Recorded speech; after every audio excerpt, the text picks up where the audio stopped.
c'est la seule fête juive où il n'y a pas de miracle. C'est qu'on a découvert Dieu, non plus dans une révélation extérieure à nous-mêmes, mais qu'on a compris que Dieu était avec nous à l'intérieur même de notre cœur.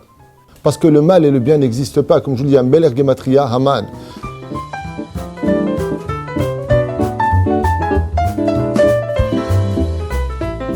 Dans Haman, il y a le bien et il y a le mal. C'est ce que je répondais à la journaliste tout à l'heure. Je dis, ce qu'il y avait d'extraordinaire, c'est que depuis, selon tous les historiens, on n'a jamais vu un rassemblement de 750 000 personnes se réunir enfin ensemble aux portes de Jérusalem, Binyan et Ouma, et dire « Shema Israël, Hashem Elokeinu, Hashem Echad ». Il n'y a que 2 hommes qui ont réussi à le faire. Haman, Yair Lapid. Incroyable. Quand on est ensemble et compris, ça marche, toujours. Quel rapport est-il entre une femme et du vin? Les deux, ça saoule. Bien. T'aurais pu rire pour la caméra. J'ai ri. J'ai souri. Chez nous, les British, le sourire, c'est comme le rire. Ah non, ouais, British, c'est vrai que c'était comme ça.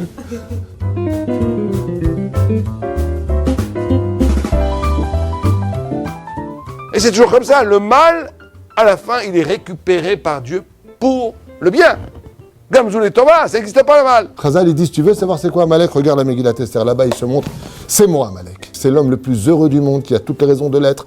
Et c'est quelqu'un qui est capable de dire de lui-même et de sa propre bouche, je n'ai rien sur terre. On doit comprendre que tout est bien. À Purim, on doit boire, et dans une joie où toutes nos galères, tout mal, nos malheurs, tous nos problèmes, on va dire, c'est super.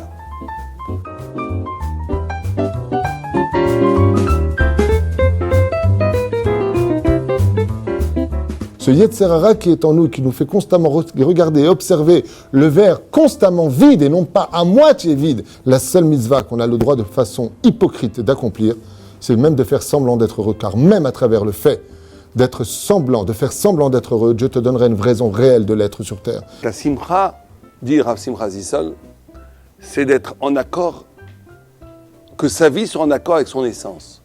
C'est à ce moment-là qu'on est saméach.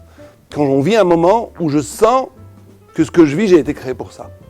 C'est pour ça quand on marie ses enfants, quand on se marie soi-même, quand on sort un livre, on parle de Torah, là c'est une immense joie parce qu'on rencontre le pourquoi on a été créé.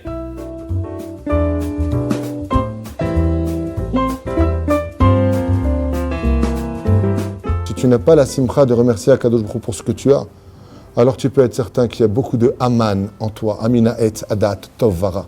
Ça c'est exactement l'emblème de l'Occident. Il n'y a pas de valeur, il n'y a pas de vérité, il n'y a pas d'absolu. Il n'y a qu'un seul absolu, c'est le vide et le confort humain. Quelle est la substance essentielle des forces du mal? La peur et la tristesse.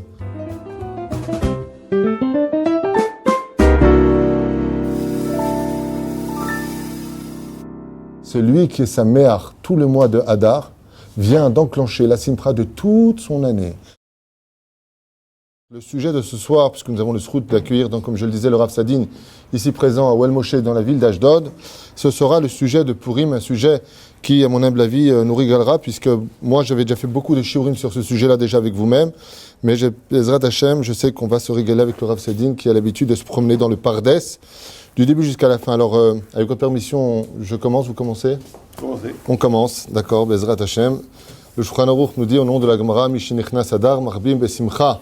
Dans Masechet Ta'anit, à la fin, on nous dit qu'à partir du moment où rentre le mois de Hadar, il y a lieu de multiplier, plus exactement, Marbim Besimcha, de multiplier la joie. Et comme nous l'avions déjà expliqué, il est rare de trouver une fête où on se prépare à l'avance à la fête, de vivre l'événement de la fête avant la fête elle-même. Même si à propos de Pessah, nous avons l'habitude, 30 jours avant, de préparer déjà les lois de Pessah, mais on ne te demande pas de sortir d'Égypte avant de rentrer dans Pessah. Ce Pessah, c'est le jour anniversaire de la sortie d'Égypte. Tandis que le mois de Hadar, c'est déjà une façon de fêter Purim, puisqu'on nous demande de rentrer dans l'atmosphère de Purim avant de rentrer dans Purim. Et ici, on rentre dans une dimension qui est un peu spéciale, une dimension d'une porte nouvelle dans le judaïsme, puisque vous verrez que Purim, Be'ezrat Hashem, au fur et à mesure que nous développerons ce sujet, se différencie non seulement de toutes les fêtes, de par le fait que c'est une fête qui restera éternelle jusqu'à la fin des temps, puisqu'elle pénétrera dans le monde futur, quelque chose qu'on ne verra nulle part. On verra que c'est la fête Bezrat Hashem de la Pnimiyut, tandis que toutes les autres fêtes sont les fêtes de la Chitzoniut. Je m'explique clairement. La fête de Purim, c'est la fête de l'intériorité. C'est pour ça qu'on met des clipotes, des masques, pour cacher une intériorité qu'on devra découvrir à travers la notion du titre de Megillat Esther, découvrir ce qui se cache derrière la Megillat Esther.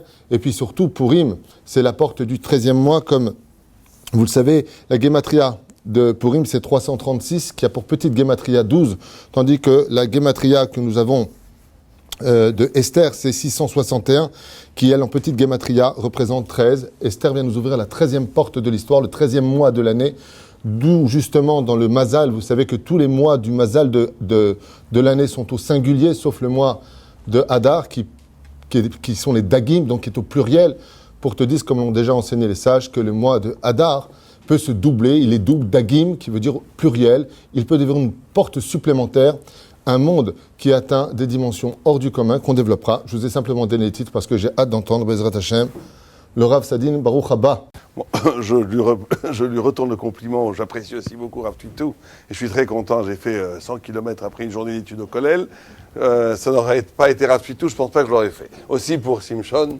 mais donc les deux éléments ont fait que Baruch Hashem on est venu. Alors, effectivement, Purim, c'est une fête absolument fabuleuse, puisque le Gaon de Vilna dit Kippour, tout le monde connaît ce Kippour, que Yom Kippourim, que Yom Kippour n'est que ressemblant à Purim.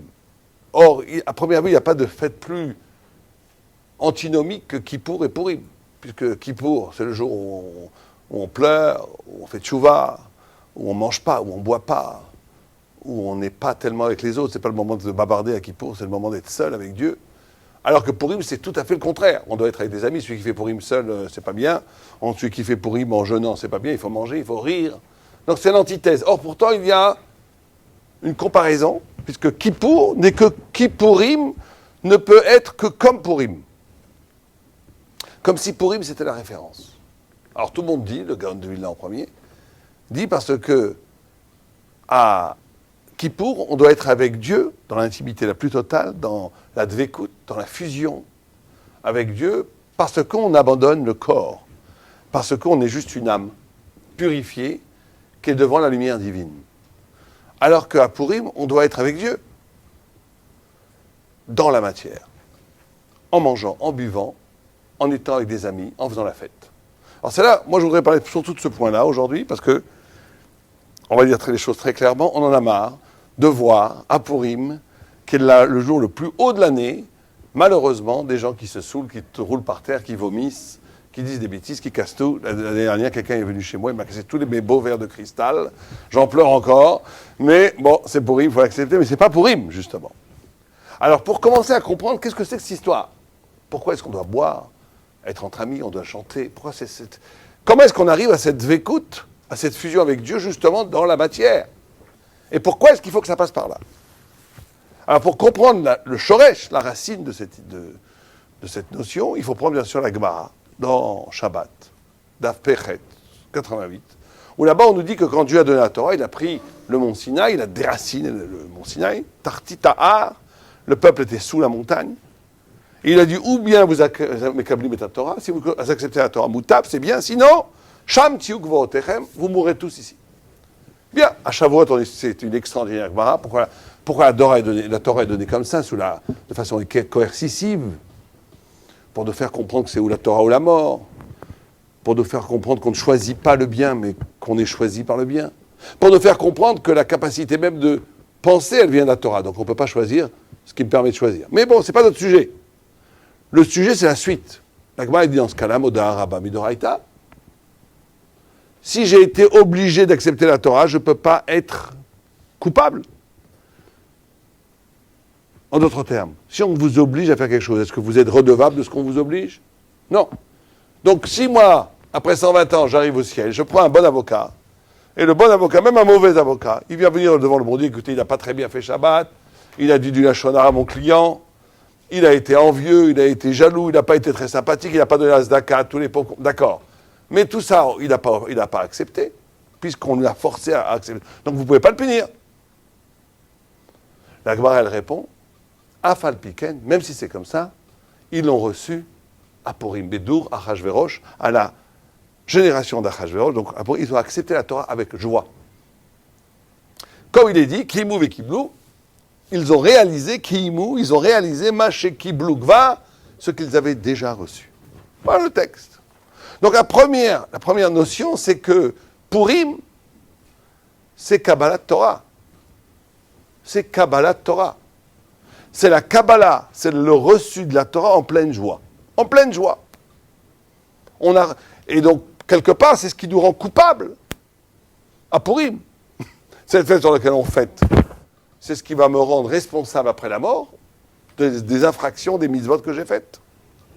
Puisque j'ai accepté à Purim, on a accepté la Torah. Avec joie, en pleine conscience. Alors, il faut se demander la question, qu'est-ce qui s'est passé à Purim pour qu'on ait accepté la Torah en pleine joie?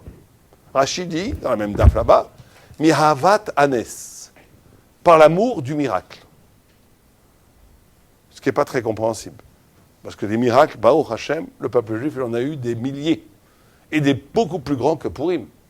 Quand la mer est s'ouvre en deux, quand on reçoit la manne, quand Yoshua arrête le soleil en plein ciel pour continuer la guerre, etc., etc. On a toujours eu des miracles.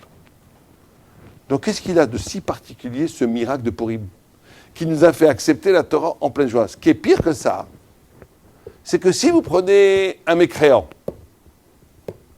un rachat, quelqu'un qui croit en rien, un chiloni gamour, vous le mettez à Purim, est-ce qu'il va faire tchouva forcément? Dans l'histoire vous le projetez dans l'histoire, retour vers le passé, il rentre dans une machine, on le met 2500 ans en arrière, il arrive en Perse à l'époque de Mordechai et de Esther. Est-ce qu'il va faire tchouva forcément? Non. Il peut tout dire, tout s'est passé, on a eu de la chance d'avoir, comme pendant la guerre, on dit on a eu de la chance d'avoir, on était les meilleurs pilotes, on peut tout expliquer à Alpiteva. Et là-bas, Vadaï qu'on peut expliquer à Alpiteva, puisque c'est Esther et c'est caché. Donc la plupart des gens peuvent dire, moi, je n'ai rien vu. J'ai vu qu'on a eu la chance d'avoir une reine que personne ne savait qu'elle était juive. Elle était juive, elle a fait le boulot pour nous. Mais c'est de la politique. Vous mettez un homme, le pire des mécréants, vous le mettez à Kriyat Yamsur, à l'ouverture de la mer Rouge, au mont Sinaï. Quand Yoshua arrête le soleil, je vous promets qu'il va devenir plus religieux que nous tous mélangés ici. Il va voir la Shrina, il va voir le Dieu. Il va le voir. Donc, qu'est-ce que c'est que cette histoire que Purim nous a fait accepter avec joie, alors que c'était presque un miracle mineur? Explique le Maharal de Prague que parce que, et c'est le premier Yesod, Rachid dit, mais Avat Anes, l'amour. Or, la notion de l'amour, c'est de laisser à l'autre un espace. C'est de donner à l'autre le sentiment qu'il existe. Aimer vraiment quelqu'un, c'est pas l'étouffer. C'est pas manifester sa présence tellement fortement que l'autre n'existe plus. Aimer vraiment quelqu'un, c'est donner à l'autre l'impression qu'il existe vraiment. Avant Purim, les miracles étaient tellement forts, tellement présents. Dieu était tellement évident, tellement... Il y avait un guilouille tellement fort que c'était magnifique. Bien sûr qu'il y avait une adhésion totale à la divinité. Il n'y avait pas à l'époque des gens qui ne croyaient pas en Dieu. C'était comme ne pas croire aujourd'hui, de ne pas voir le soleil. Avant le Yetzer Hara, c'était entre Dieu ou la Vodazara, mais tout le monde avait un rapport au divin. Il y avait le bon rapport au divin qui était la Torah, il y avait le mauvais rapport au divin qui était la Vodazara, l'idolâtrie. Mais tout le monde était spirituel. Mais cette évidence de la spiritualité, elle empêchait à chaque personne, quelque part, d'exister parce que on se sentait presque instrumentalisé par l'évidence de la lumière divine. Quand ils ont vu que Dieu ne se manifestait pas, que Dieu n'apparaissait pas, que Dieu était caché, et que malgré cela, il était encore avec moi, avec nous, là ça déclenche l'amour. Quand est-ce qu'on aime quelqu'un? C'est que quand même il ne se manifeste pas, même quand il n'est pas là, même qu'il ne prend pas de place, même qu'il n'est pas avec toi physiquement, il pense encore à toi, il s'occupe de toi loin, même si tu ne le vois pas. C'est ça qui déclenche l'amour. Et donc, Purim, c'est le moment, et on va continuer, je vais laisser parler un petit tout, mais après, on rebondir sur cette idée, parce que c'est l'idée la plus importante de Purim, c'est qu'on a découvert Dieu, non plus dans une révélation extérieure à nous-mêmes, mais qu'on a compris que Dieu était avec nous à l'intérieur même de notre cœur, qui nous accompagnait dans notre existence, dans notre façon de respirer, de penser. Et c'est pour ça qu'à Purim, c'est fondamental de manger, de boire, d'exister physiquement. Parce qu'il va falloir trouver dans cette existence même le rapport à Hachem. C'est ça le tikkun de Purim. Pour ça que c'est plus fort que Kippour. Parce que Kippour, c'est une relation avec Dieu sans l'existence. C'est une annulation de l'existence. J'annule l'existence, j'annule le manger, j'annule le boire, j'annule tout. Je reste qu'une âme séparée. À Purim, dans l'existence, il va falloir trouver Dieu. C'est pour ça que c'est la plus haute fête. Alors, comment on y arrive ? On va essayer, Bézat Hachem, de l'aborder. Entre-temps, écoutez, Aftuitou. La seule chose que je puisse d'abord et avant tout dire, c'est que vous avez dit quelque chose à haut risque, dans le sens où de dire que le principal de Purim, c'est de dévoiler justement le miracle. Pourquoi je dis que c'est à haut risque ? Parce que Shivim Panim la Torah, et moi je m'y accorde complètement, parce que depuis toutes ces années où je suis sur cette fête, c'est vraiment le nombril de la fête de Purim. Et donc je ne reviendrai pas dessus parce que vous avez lancé beaucoup d'études ici de façon générale, mais je reprends par point, par exemple sur Purim et Kippour, pour ajouter un petit peu. Alors d'abord, avant tout, non seulement je suis complètement d'accord avec vous, ce qui m'ennuie beaucoup, parce que je préfère toujours être remarque le 4 pour mieux apprendre, mais là je suis complètement d'accord, c'est le nombril de toute la fête, c'est-à-dire de comprendre que c'est la seule fête juive où il n'y a pas de miracle, et comme je l'ai déjà expliqué, le vrai miracle de Purim, c'est d'admettre que tout est miracle, parce que tout s'explique de façon rationnelle. Regardez ce qui se passe sur le domaine du monde scientifique, vous avez vu avec les frères... Bogdanov, d'accord, c'est extraordinaire de voir que tôt ou tard les scientifiques finissent par rattraper le niveau de la Torah, même s'ils en sont encore loin, car on parle que du pshat de la Torah, le sod est infini. Mais quoi qu'il advienne, il faut comprendre qu'il y a un parallèle qui peut s'expliquer de façon totalement rationnelle sur le domaine politique, sur le domaine tout simplement du mazal et de la chance. Et sur ce, je commencerai déjà par le mot Purim. Vous savez que quand on a l'habitude d'appeler un titre qui concerne le sujet principal. Et pourtant, quand on regarde toute la Megillah d'Esther, la chose qui devrait le plus nous frapper l'esprit, c'est pourquoi ce titre, qu'on appelle la fête du miracle, je comprends à la limite, puisque c'est ce qu'on veut nous faire croire. La fête du déguisement, c'est encore plus plausible, puisqu'on voit ici que Dieu se déguise à travers la nature. Que l'on vienne nous enseigner ce qu'on vient de nous enseigner, c'est bon, mais le mot Purim, c'est scandaleux, vous allez comprendre pourquoi si on ne le comprend pas. Pour la simple et bonne raison, c'est que sur toute la Megillat Esther, je vous lis les versets, vous allez comprendre mon intention.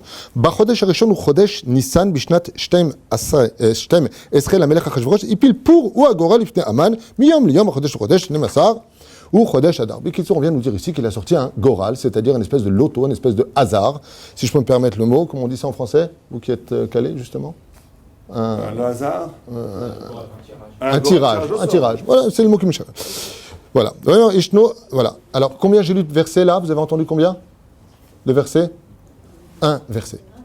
Et ça là, c'est scandaleux. Comment peut-on appeler sur des centaines de psukim un titre sur un seul verset de toute la Megillat Esther qui passe à nos yeux comme étant quelque chose dont on ne peut plus banal.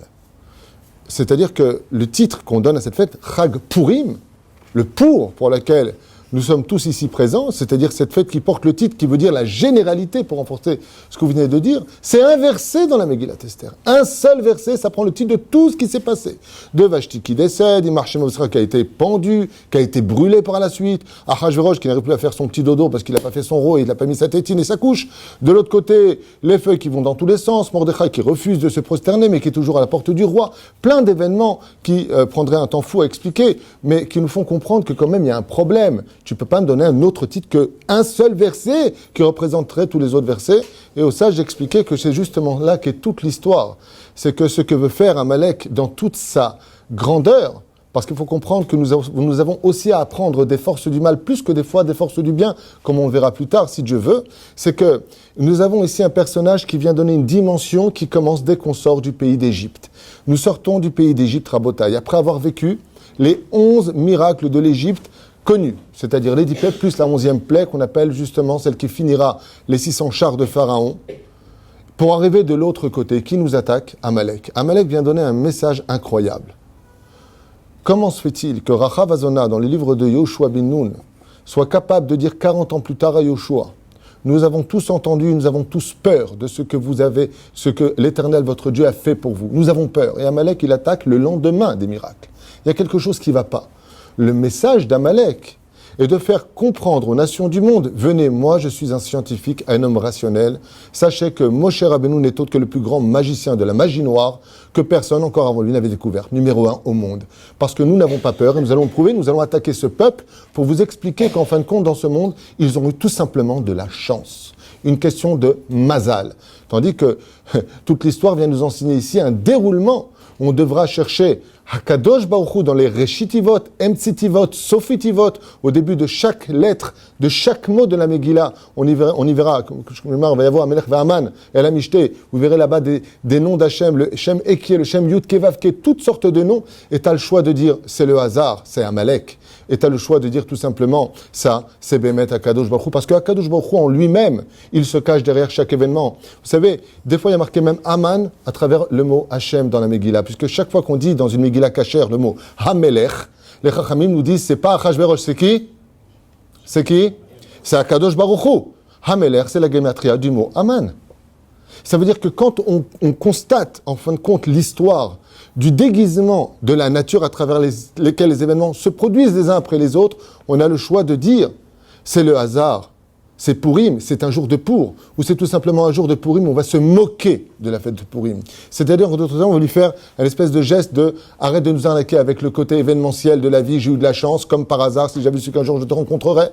Arrête avec ce côté-là, parce qu'il n'y a pas un plus grand Amalek, un plus grand Aman dans l'histoire que cette notion d'accorder le mot mikré, qui signifie en lettres conversées, rak mi Hashem, rien que de Dieu, il n'y a pas de hasard bichlal, comme on a l'habitude de le voir dans chacun des événements, souvent à travers nos murs à la yeshiva, on dit toujours met Hashem Aitazot, comme j'ai expliqué au téléphone à une journaliste tout à l'heure qui m'appelait pour me poser la question qu'est-ce que je pensais du conflit, une parenthèse dans la parenthèse, du monde religieux et du monde laïque qui veulent qu'on fasse l'armée ou pas. Et j'ai répondu quelque chose qui l'a estomaqué, je lui ai dit, vous savez ce qui me dérange le plus, c'est que d'un coup, le mal est devenu le mal.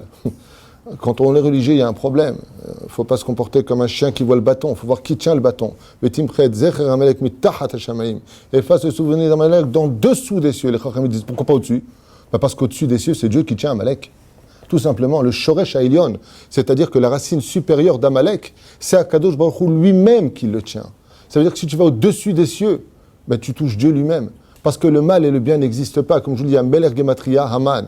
La reine, pour en revenir un petit peu à la fête de Purim, cette fête très bizarroïde qui représente, comme on l'a dit tout à l'heure, l'intériorité, on va l'expliquer très brièvement, mais en tout cas, clairement, je l'espère en ce qui me concerne, vient tout simplement réparer toute l'histoire des autres fêtes. Car si vous observez bien, dans le judaïsme, quand on parle de la fête de Pessah, Sukkot, Shavuot, Shabbat, Yom Tov, Chol HaMoed, on parlera toujours des notions que je vous ai notées absolument partout.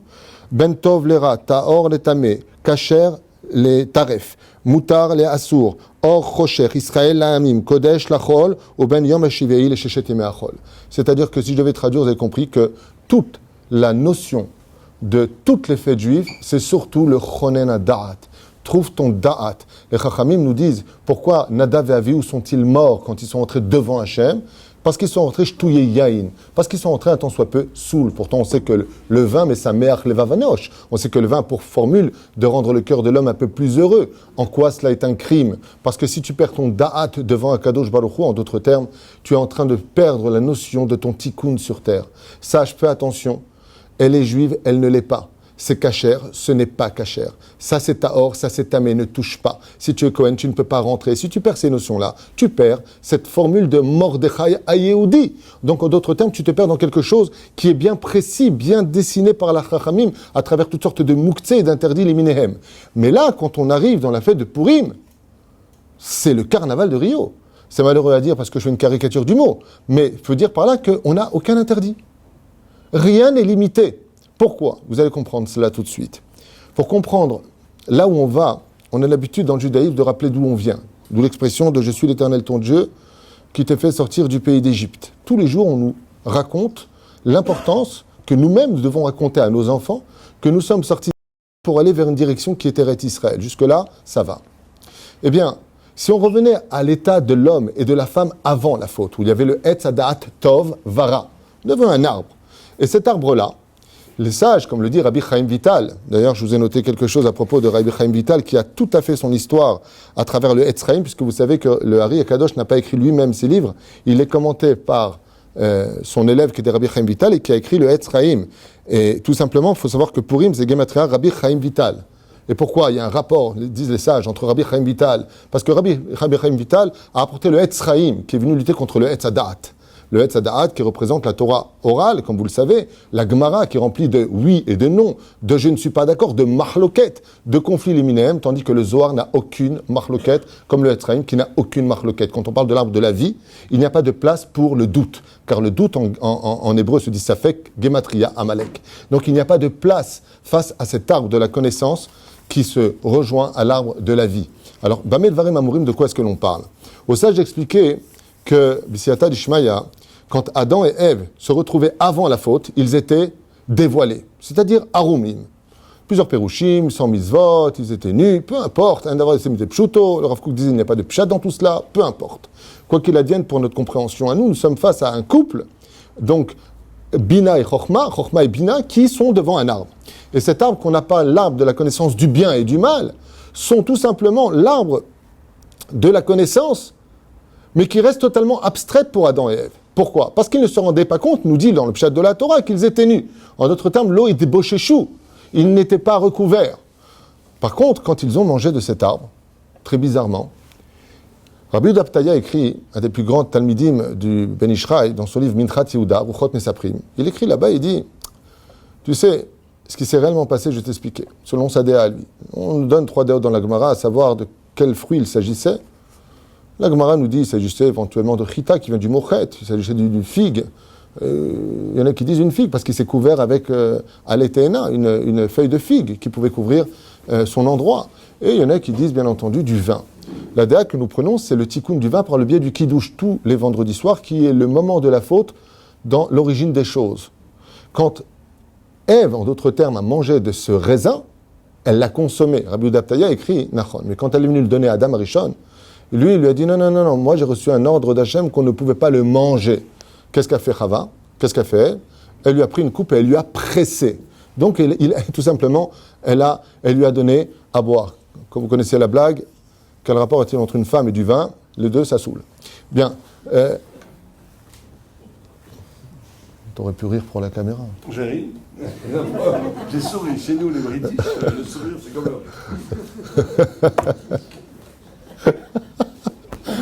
Ah non, les British, c'est vrai que c'était comme ça. Vekitzer Velaïnian, quand il a consommé, qu'est-ce que vient nous dire la Torah? Il vient nous dire tout simplement qu'il y a eu une transmutation, une espèce de phénomène incroyable où Adam Arishon est passé de l'autre côté de l'arbre de la connaissance du bien et du mal. Par quel biais? Par le biais de la connaissance du da'at.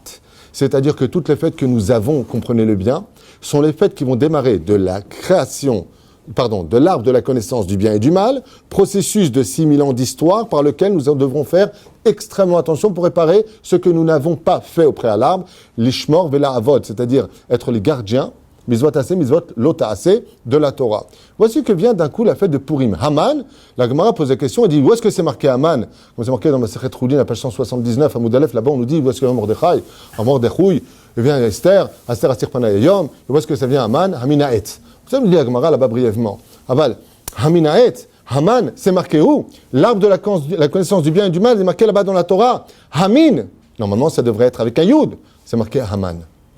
Haman, c'est l'arbre de la connaissance du bien et du mal. Dans Haman, il y a le bien et il y a le mal. C'est ce que je répondais à la journaliste tout à l'heure. Ce qu'il y avait d'extraordinaire, c'est que depuis, selon tous les historiens, on n'a jamais vu un rassemblement de 750 000 personnes se réunir enfin ensemble aux portes de Jérusalem, Binyan et Ouma, et dire « Shema Israël, Hashem Elokenu, Hashem Echad ». Il n'y a que 2 hommes qui ont réussi à le faire. Haman, Yair Lapid. Incroyable. Incroyable. Il a été capable de nous réunir.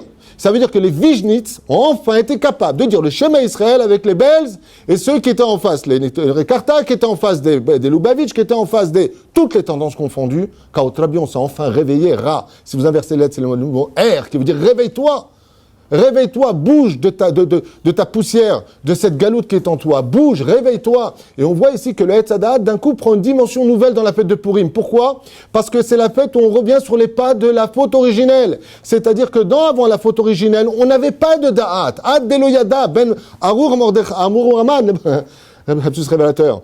Arur Haman, le Baruch Mordechai. Ça veut dire on ne sait plus qui est maudit, qui est béni. On doit perdre un temps, soit peu le date, exactement pour revenir à l'état d'Adam Arishon avant la faute. Et donc on comprendra pourquoi cette fête de Purim est loin d'être non seulement la fête du hasard, mais de qui plus est la fête qui rejoindra l'éternité. Car dans le monde de l'éternité, comme le dit le Zohar HaKadosh, un des plus grands cadeaux de la révélation de la Shrina à la fin des temps, c'est que HaKadosh Baruch Hu nous enlèvera ce masque de l'histoire pour nous montrer pourquoi tu as vécu dans tel pays, pourquoi ta femme s'appelait un tel, pourquoi ton enfant est parti à tel âge. Ça veut dire quoi? Tout ça, c'était tellement chronométré dans notre vie et on ne le savait pas, Hachem. Nous pensions que nous faisions notre histoire et Bassof, c'est toi qui nous dirigeais. Dieu nous répond selon Télim 121 du roi David. Hachem tzilecha al yad yaminecha, je ne suis que l'ombre de ta main. La crécelle qui tourne fera tourner le mazal d'en haut. Le mazal existe qu'à la condition où tu te comportes comme un juif. Mais si chas v'shalom, le mazal d'Hachem, je parle bien entendu. Mais si chas v'shalom, tu vas selon ovde kochavim ou mazalot le akumim, comme le dit la Gemara, alors tu dépendras effectivement d'Aman. Il y a ceux qui n'ont pas peur, qui comprennent qu'il y a un mazal qui est supérieur au mazal d'Israël, comme l'enseigne la Gemara de Masechet Shabbat à la page 156, à Moudalef en bas, Machloket Rabbi Yochanan, Rabbi Hanina. Est-ce que Israël peut changer son mazal? Est-ce qu'on ne peut pas changer son mazal? Est-ce qu'on doit changer d'endroit? Est-ce qu'on doit changer de nom? Et ici, cette Megillah extraordinaire vient nous dire, non, t'as rien compris. T'as rien compris, fais pas attention au mazal. Il n'y a pas de malchanceux dans le judaïsme, il n'y a pas de chanceux dans le judaïsme. Il n'y a qu'une question de tikkun à réparer, mais quand vient la fête de Purim, c'est la fête où on redémarre l'histoire du peuple juif à l'époque où il n'y avait plus de date. Et quand on n'a plus de date, comme disait une fois mon Rav Rabbi Moshe Ederi, il n'y a que les gens bêtes dans ce monde qui sont toujours heureux. Je dis, tu sais, tu as le Massach Nassa sur le dos. Ah ben, Eshkoun, qui c'est? Je ne connais pas. Il ne sait pas. Une fois, une grand-mère était assise sur la chaise comme ça de Louis XVI à Vincennes, comment ça s'appelle, le château de Versailles. Le gardien dit, Madame, levez-vous, c'est la chaise de Louis XVI. Quand il vient, je me lève. Quand tu as, c'est vieux comme blague. Quand tu as pas de da'at, t'es heureux. Un enfant, regardez, un enfant, il fait sur lui. Ben pour lui, il n'y a pas de problème. Il n'a pas de da'at, il n'a pas de connaissance, que ce qu'il a, c'est dégoûtant. Donc il est heureux. Il peut avoir sur lui, excusez-moi, Ken, autant de saleté qu'il a sur lui, c'est pas ce qui l'empêchera de jouer, bien au contraire. C'est toi, tu le fais, tu pues, et tu l'emmènes le changer. Mais lui, il s'en fiche, il est bien. Il est bien dans ses odeurs, il n'a pas de problème. Pourquoi? Parce qu'il n'a pas de da'at. Mais par contre, quand tu as 90 ans, que tu as encore ta tête, et que tu fais sur toi, là, tu vis le Gehinam. Il y a l'histoire qui démarre après le Etzadat Tovara. Il y a l'histoire qui démarre avant le Etzavar. Et donc, on rentre dans le mois de Hadar, non pas Agar, qui veut dire en hébreu vivre momentanément, mais Hadar, c'est Hachem Darimanu, c'est-à-dire revenir à l'état du Aleph, celui qui précéda la création du monde, de l'étui dans lequel l'âme va se cacher, dans le premier déguisement de l'histoire, comme l'enseigne le Zohar HaKadosh, qui fut le corps, Vayas Hachem Elokit Knot Or, et Dieu fit un vêtement de peau. Ce vêtement de peau fut le premier déguisement de l'histoire à travers lequel Dieu se cacha, puisque les lettres du mot peau en hébreu se disent or, qui sont aussi les lettres du mot hiver, qui veut dire celui qui cachera ton âme de la réalité qui est autour de toi. Recherche Hachem dans chacun de tes événements pour accompagner ce que vous avez dit. C'est encore un titre que je développerai tout à l'heure, vous redonnant la parole, Bezrat Hachem. Je suis dans les titres. Très bien. Alors, effectivement, je vais rebondir sur deux points qui me paraissent très importants, ce que vous avez dit. Le premier point, c'est effectivement cette notion de perdre le date, qui est vraiment le propos de Purim, puisqu'on doit boire Adelo Yada, on doit boire jusqu'à qu'on ne sache plus la différence entre Arur Haman et Baruch Mordechai. Où est-ce qu'on a vu une mitzvah pareille? Pourquoi est-ce qu'il faut une mitzvah pareille? Alors, complètement en accord avec Rav Tvitou, il y a une histoire que je vais vous raconter qui m'a, quand je l'ai entendue, j'ai eu des frissons. Et surtout, la suite de l'histoire m'a donné encore plus de frissons. Une fois, Rav Shach, il a apporté à Ponovitch, c'était une grande yeshiva, que, vous savez qu'il y a deux raisons pour lesquelles on peut lire des fois la Megillah le 13 Adar, le jour d'avant, quand ça tombe par exemple Shabbat, on la lit le 13 Adar. Une des raisons, le Rashi dit, c'est parce qu'il y a eu aussi un miracle le 13 Adar. Puisqu'il y a eu la guerre, on a gagné la guerre. Le Roche, il dit non. Il y a une deuxième raison, c'est parce qu'on a vu à ce moment-là que le peuple d'Israël priait et que Dieu lui répondait. Alors les commentateurs disent, mais il n'y a pas que c'est pas... Et c'est ça qui fait la spécificité d'Israël. C'est que le peuple juif prie, Dieu lui répond. Alors les commentateurs disent, mais les goïms aussi. Un goï peut prier, Dieu lui répond. Ça existe que les goïs prient et que Dieu lui répond. Moi, une fois, j'étais à Prague avec ma femme. On était dans un très bel hôtel à l'époque, c'était juste après le communisme, c'était pas cher du tout. Un magnifique hôtel. Et on a voulu avec ma femme sortir le soir. On a pris une babysitter qui était une non-juive. qui me voit avec la kippa et tout, il commence à nous dire « Ah, et ben vous savez que nous, les étudiants, avant de passer nos examens, on va sur la tombe du Maral de Prague, et ça marche toujours. Ceux qui savent ce que ça marche toujours. » Donc on voit que, et j'ai lu après qu'au contraire, des goïms, quand ils prient, très souvent Dieu leur répond plus que les juifs pour ne pas faire de chilou Hashem. Parce qu'un juif, Dieu ne lui répond pas, il croit en Dieu. Un goï, Dieu ne lui répond pas, il ne croit plus en rien. Donc dites les commentateurs sur le roche, donc qu'est-ce que c'est que cette histoire que Dieu répond aux prières? C'est ça la notion de Pourim. On a prié, on a été sauvés. Dieu, il répond à toutes les prières de tous les hommes. Et il dit qu'il y a deux différences. C'est que le peuple d'Israël, un goï, quand il prie, ça peut marcher. Ça marche même très souvent. Mais ça marche que pour lui. Un goï qui prie pour la France, ça ne sert à rien. Il n'y a pas de notion de tzibour, notion de collectivité, d'être ensemble. Un homme, il doit avoir deux façons d'exister. Il doit développer sa propre personnalité spirituelle, mais il doit aussi vivre comme un membre glorieux du peuple d'Israël. Comme un membre du corps glorieux d'Israël.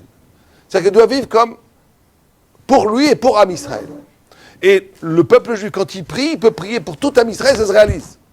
Comme on a vu là, dans la manifestation dont Rav Tutu a fait allusion, on a tous prié pour la pluie, voilà, Baruch Hashem, la pluie elle arrive. C'est comme ça. Quand on est ensemble et qu'on prie, ça marche, toujours. Et il dit aussi une deuxième différence, je ne veux pas trop ici en parler, mais en tous les cas, cette différence est essentielle. C'est ce qui différencie le peuple d'Israël. Et les commentateurs disent encore plus loin, ils disent, et le Rav Shach dit comme ça, il dit que l'essence de Pourim, c'est de montrer que le peuple juif n'est pas comme les autres peuples. Et il raconte une histoire. C'est pour ça qu'il faut faire un festin.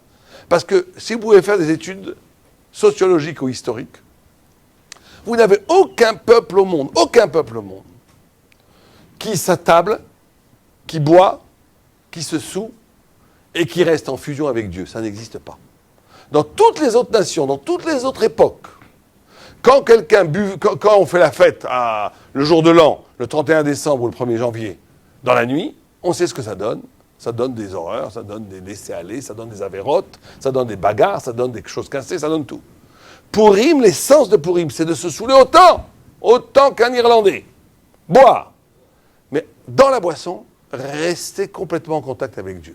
Et ça montre que le peuple d'Israël est radicalement différent de tous les autres peuples. Ça n'existe pas. Ça n'existe pas. On n'a jamais vu ça. On n'a jamais vu une chose pareille. Et le Rav Shach, pour raconter cette différence du peuple d'Israël, il a raconté cette histoire en même temps terrifiante et en même temps extraordinaire. Il a raconté qu'à Auschwitz, il y avait un groupe de juifs qui devait être gazés et qui était devant la chambre à gaz. Et les nazis, Marchemam, avaient enlevé leurs vêtements. Ils étaient nus devant la chambre à gaz. Et ils allaient rentrer pour être détruits, tués. Et un a dit, mais aujourd'hui c'est Simchat Torah. Et l'autre a répondu, oui, c'est Simchat Torah, mais on est nus, on n'a pas de Sefer Torah, on n'a pas de Troumash, on n'a rien. Il a dit, oui, un a répondu, oui, on n'a pas de Sefer Torah, on n'a pas de Troumash. Les nazis nous ont humiliés en enlevant tous nos habits. On est nus, sous la pluie, mais on a Dieu et on va danser avec Dieu. Et ils sont mis à danser comme des fous, avec une joie extraordinaire. La personne qui a été rescapée là-bas, elle a raconté qu'elle n'a jamais vu une joie pareille. Et ils sont tous rentrés dans la chambre à gaz. Ils ont été gazés, brûlés, et ils ont continué à danser dans le monde supérieur. Mais l'histoire qui est la plus terrible, enfin la plus extraordinaire, c'est la suite. Un ami à moi, Rav Freund, a rencontré, des années plus tard, le petit-fils de Rav Shach. Et il voulait écrire un livre des sichot, des discours, des sermons qu'avait fait Rav Shach à Yeshiva. Et il a trouvé ce passage dans son petit cahier où il ramenait cette histoire. Et il a trouvé une petite note écrite en écriture fine en haut à droite, qui disait la chose suivante. Rav Shach disait, je suis prêt à donner tout mon olam haba, et tout mon olam hazé, et tout mon olam haba, pour être avec eux à ce moment-là, pour danser avec eux à ce moment-là. Vous vous rendez compte? On a ici, moi j'entends une histoire comme ça, je me dis heureusement que je n'y étais pas. Je dis c'est terrible. Sauvons-nous. Heureusement qu'aujourd'hui on vit en Israël dans le bonheur, on n'a pas ces horreurs. Et c'est une réaction normale. Mais lui, qu'est-ce qu'il a vu? Il a vu la dvekout. Il a vu le fait que grâce à cet dépouillement total, quand il n'y a plus rien, c'est là qu'apparaît la vérité de l'âme. Et il a dit, ils ont été à un tel niveau de kedusha, un tel niveau de sainteté, que je suis prêt à tout donner pour être avec eux. Et Pourim, le travail de Adelo Yada, de Purim, c'est arrivé à ce niveau de Dvekut. Alors comment est-ce qu'on le fait? Alors il y a 3 choses qu'il faut bien comprendre. Première chose, c'est que Purim, c'est le seul jour de l'année. Pourquoi est-ce qu'on doit boire jusqu'à on doit dire qu'on ne reconnaît plus la différence entre Arur Haman et Baruch Mordechai? C'est le seul jour de l'année, et ça rejoint complètement ce que vient de dire Rav Svitou, où on a le droit de voir le monde, où on doit voir le monde, comme Dieu y voit le monde. C'est pour ça que c'est le plus haut jour de l'année. Or, au niveau du regard de Dieu, il faut accaparer le regard de Dieu. C'est pour ça que le or devient or, le tissu qui masque devient lumière lui-même. C'est ça le travail de Purim. Parce que, au regard de Dieu, personne ne peut vaincre Dieu. Même celui qui va contre Dieu, il fait le travail de Dieu. Regardez, on a nommé Yair Lapid, il va avoir beaucoup de sroutes. C'est que Rav Chaim Kanievski a dit comment ça se fait que Yair Lapid a autant de mérite d'avoir pu réunir 600 000 personnes qui ont prié avec une telle splendeur. Il a dit c'est pas possible. Ça ne peut pas être son mérite, ça va être son grand-père qui était un sage. Et le Rab, j'ai oublié son nom, un des Rav RT7 là-bas, il a fait des recherches, son grand-père c'était un très grand Rav. Des deux côtés. Il a dit, c'est le mérite de ses ancêtres. Comme on voit que Haman lui-même, sans aucune comparaison, mais Haman lui-même, ses petits-fils, on dit dans la Gemara qu'ils étudient à Bnei Brak. Les petits-fils de Haman étudient à Bnei Brak. Et la Gemara dit parce que Hachem, il récompense toute action, même si elle n'est pas voulue. Il a provoqué l'unification, l'union du peuple juif, l'union sacrée. Il a provoqué la tchouva, et bien il faut une récompense. La récompense, c'est les petits-enfants étudieront à Bnei Brak. Et donc c'est le seul jour de l'année où on doit voir le monde comme Dieu y voit le monde. Or, dans le regard de Dieu, il n'y a pas de différence entre le bien et le mal, quelque part. Parce que c'est la Mida de Netzach. Dans les 10 sphirotes, dans les 10 niveaux de révélation, il y a une des 10 sphères qui s'appelle la victoire. Ou à la fin, celui qui va contre Dieu, il croit qu'il va contre Dieu, il fait le boulot de Dieu. Yair Lapid, il fait le boulot de Dieu. Grâce à lui, on est en train de faire tchouva. Grâce à lui, on est en train de s'interroger. Est-ce que vraiment on est à la hauteur de ne pas faire l'armée pour étudier la Torah? Grâce à lui, on est en train de s'interroger. Est-ce qu'on n'a pas fait ces dissensions ridicules de querelles de clochers, etc. On est en train de toucher à la pureté de la vérité. Grâce à lui. Et c'est toujours comme ça. Le mal, à la fin, il est récupéré par Dieu pour le bien. Gamzoul et Thomas, ça n'existe pas le mal, au niveau de Dieu. Toute l'année, on doit dire Arur Haman. Parce qu'il faut bien comprendre, c'est difficile de dire Arur Haman, si on comprend. C'est comme si de dire Baruch Haman. Est-ce qu'on peut dire béni soit Hitler? Ça paraît imprononçable. Il marchait mot qui a tué des 2 millions d'enfants juifs innocents et 6 millions de juifs. Est-ce qu'on peut dire? On ne peut pas le dire. Mais à Purim, on doit arriver à comprendre que tout a un sens. Que tout est recyclé dans la volonté de Dieu et que ça a un sens. Au point où on s'interroge sur la question de dire d'accord, on doit comprendre que même le bien, il a une fonction. Très bien. On doit comprendre que tout est bien. À Purim, on doit boire, et dans une joie où toutes nos galères, tout nos malheurs, tous nos problèmes, on doit dire c'est super. C'était bien. C'était ça que ça devait être. Vous vous rendez compte? C'est difficile, hein? Mais c'est ce qu'il faut faire. C'est le travail, on doit arriver. Tout était bien. C'était exactement ce qu'il me fallait au moment donné pour faire le tikkun que je devais faire. Super. Bon, ça, on peut le faire qu'une fois par an. Mais on peut le faire. C'est d'arriver effectivement au niveau de la racine d'avant l'histoire. C'est pour ça que Purim reste après l'histoire, parce qu'elle est transhistorique. Elle est la vérité, la fête de la vérité en soi. Mais il y a quand même une grande question. Pourquoi est-ce qu'on doit arriver au point de dire le contraire de Baruch Mordechai? Qu'est-ce qu'il a fait le pauvre Mordechai? Il est très gentil. D'accord, je comprends qu'on doit dire Baruch Haman, il marche chez moi, mais je comprends. Pourquoi? Parce que grâce à lui, il y a eu Purim. Grâce à lui, le mal, on l'intègre dans le bien. Grâce au mal, il y a le bien. Effectivement, s'il n'y avait pas des rachats, il n'y aurait pas de valeur d'être sadique, etc. Je comprends tout. Très clair. Mais pourquoi voulez-vous que je maudisse le bien? Pourquoi voulez-vous que j'arrive plus à dire Baruch Mordechai? En vérité, c'est l'autre facette de la chose. C'est un jour, il faut toujours un rave. Celui qui n'a pas de rave, c'est en yiddish un meshugé, et en Tunisie un maboul, un fou furieux. Celui qui vous dit, moi j'ai pas besoin de rave, je connais déjà. C'est un balgava. C'est un... Exactement.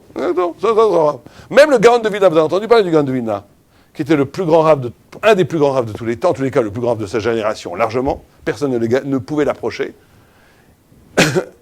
Le Baal Shem Tov était avant. Baal Shem Tov, bien sûr. Baal Shem Tov, c'est la même ligue. Mais lui, Gaon de Vilna était voir un très grand rave, mais qui était beaucoup plus petit que lui. Et il lui a dit, tiens mon rave. C'est comme si mon rave Kanievski venait me dire, tu es mon rave. Je me sens en courant de honte. Il lui a dit, non, tu dois me rendre ce service, j'ai besoin d'un rave.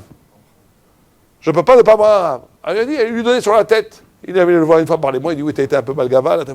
Il dit, il a besoin d'un rave, il faut un rave. Mais quelque part, le rave, bien sûr, c'est magnifique. Il faut tout le monde avoir un rave. Mais quelque part, le rave, c'est un écran entre moi et Dieu. Puisque j'ai besoin du rave pour arriver à Dieu. Le seul jour où on n'a pas besoin de rave, c'est Purim. Purim, c'est le jour où je suis tellement proche de Dieu, il n'y a pas de rave. Au point, je dis, Ad Deloyada, on arrive à un niveau spirituel, le mal, c'est très bien, et Mordechai, fiche-moi un peu la paix, là, je veux voir Dieu, tu me caches la vision. Je veux pas de rabbinim, là, je suis avec Dieu. Vous comprenez que ça va tellement loin, cette unité avec Dieu. Ça va tellement loin. Je serai avec vous quand même, ils sont inquiets. Je serai avec vous. Non, mais comme le Rav va devenir lui-même transparent comme un ange, donc à Sapouri, il va arriver au niveau de la transparence totale, donc ça ne sera plus du tout un écran, même en tant que Rav. Donc, et vous savez, juste, avant de laisser la parole encore une fois à Rav Tolito, mais juste pour finir cette idée de Amalek, vous savez que c'est très important, je me focalise sur ce Mishté, parce qu'il y a 4 mitzvot. Vous savez qu'il y a 4 mitzvot qui sont chez les Rahmanot, donner des cadeaux, 2 cadeaux au moins à un ami. On va mieux en donner à 2 amis, parce qu'un, il faut le donner de main propre, l'autre, il faut le donner avec un chalias, et on va être c'est toutes les chitotes. On donner 2 tzedaka à 2 pauvres, de lire la Megillah, et de le Mishté avec la boisson d'Eloyada. Et ces 4 mitzvot, elles sont liées au plus profond, aux 4 empires. Vous savez que vous avez 4 empires qui sont déjà signifiés dans le début de la Torah. Tohu, c'est la Bavel, qui était une humanité qui posait... Ces 4 empires, c'est toujours 4 façons d'être homme qui veut rivaliser avec l'absolu de Dieu et de la Torah. C'est une autre façon, c'est de poser un autre absolu. C'est de combattre la Torah et Dieu par une autre forme d'absolu. Bavel, par exemple, c'était l'homme lui-même, c'était une idolâtrie du Tsalem Elohim dans l'homme. C'était l'homme lui-même qui devenait Dieu. C'est pour ça que Nabuchodonosor, il se prenait pour Dieu. La Perse, qui est Purim, c'est beau, confusion. L'absolu, c'était le plaisir. Le kiffer. Kiffer. Puis ça, ils en avaient fait ils faisaient des repas de 180 jours. On dit, même un Tunisien ne fait pas des repas de 180 jours. Même celui qui aime kiffer, il fait un repas de 180 jours. Vous imaginez? Les femmes, pendant 180 jours, même la plus coquette aujourd'hui au monde, elle ne fait pas ça. 180, elle restait dans des bains de lait. Imaginez, pendant 180 jours, sans bouger, dans des bains de lait. Pour que quand elle sorte, la peau était tendre, je pouvais vous toucher, il n'y avait plus de peau. Je ne sais pas ce qu'ils faisaient. C'était terrible. Mais c'était de poser le corps comme un absolu. La Grèce, c'était de poser l'esprit philosophique et scientifique en absolu par rapport à la transcendance. Et Édom, c'était de poser le vide comme un absolu. C'est le plus dangereux, parce que la seule chose qui peut combattre l'absolu divin, c'est le vide.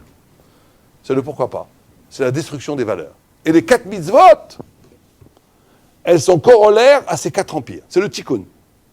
Alors bien sûr, le Mishté, c'est par rapport à la Perse. Alors, si je vous demandais qu'est-ce que c'est de faire un tikkun du Mishté, du plaisir, comment on fait rend le plaisir kadosh? Comment on rend le plaisir kadosh? Comment on fait?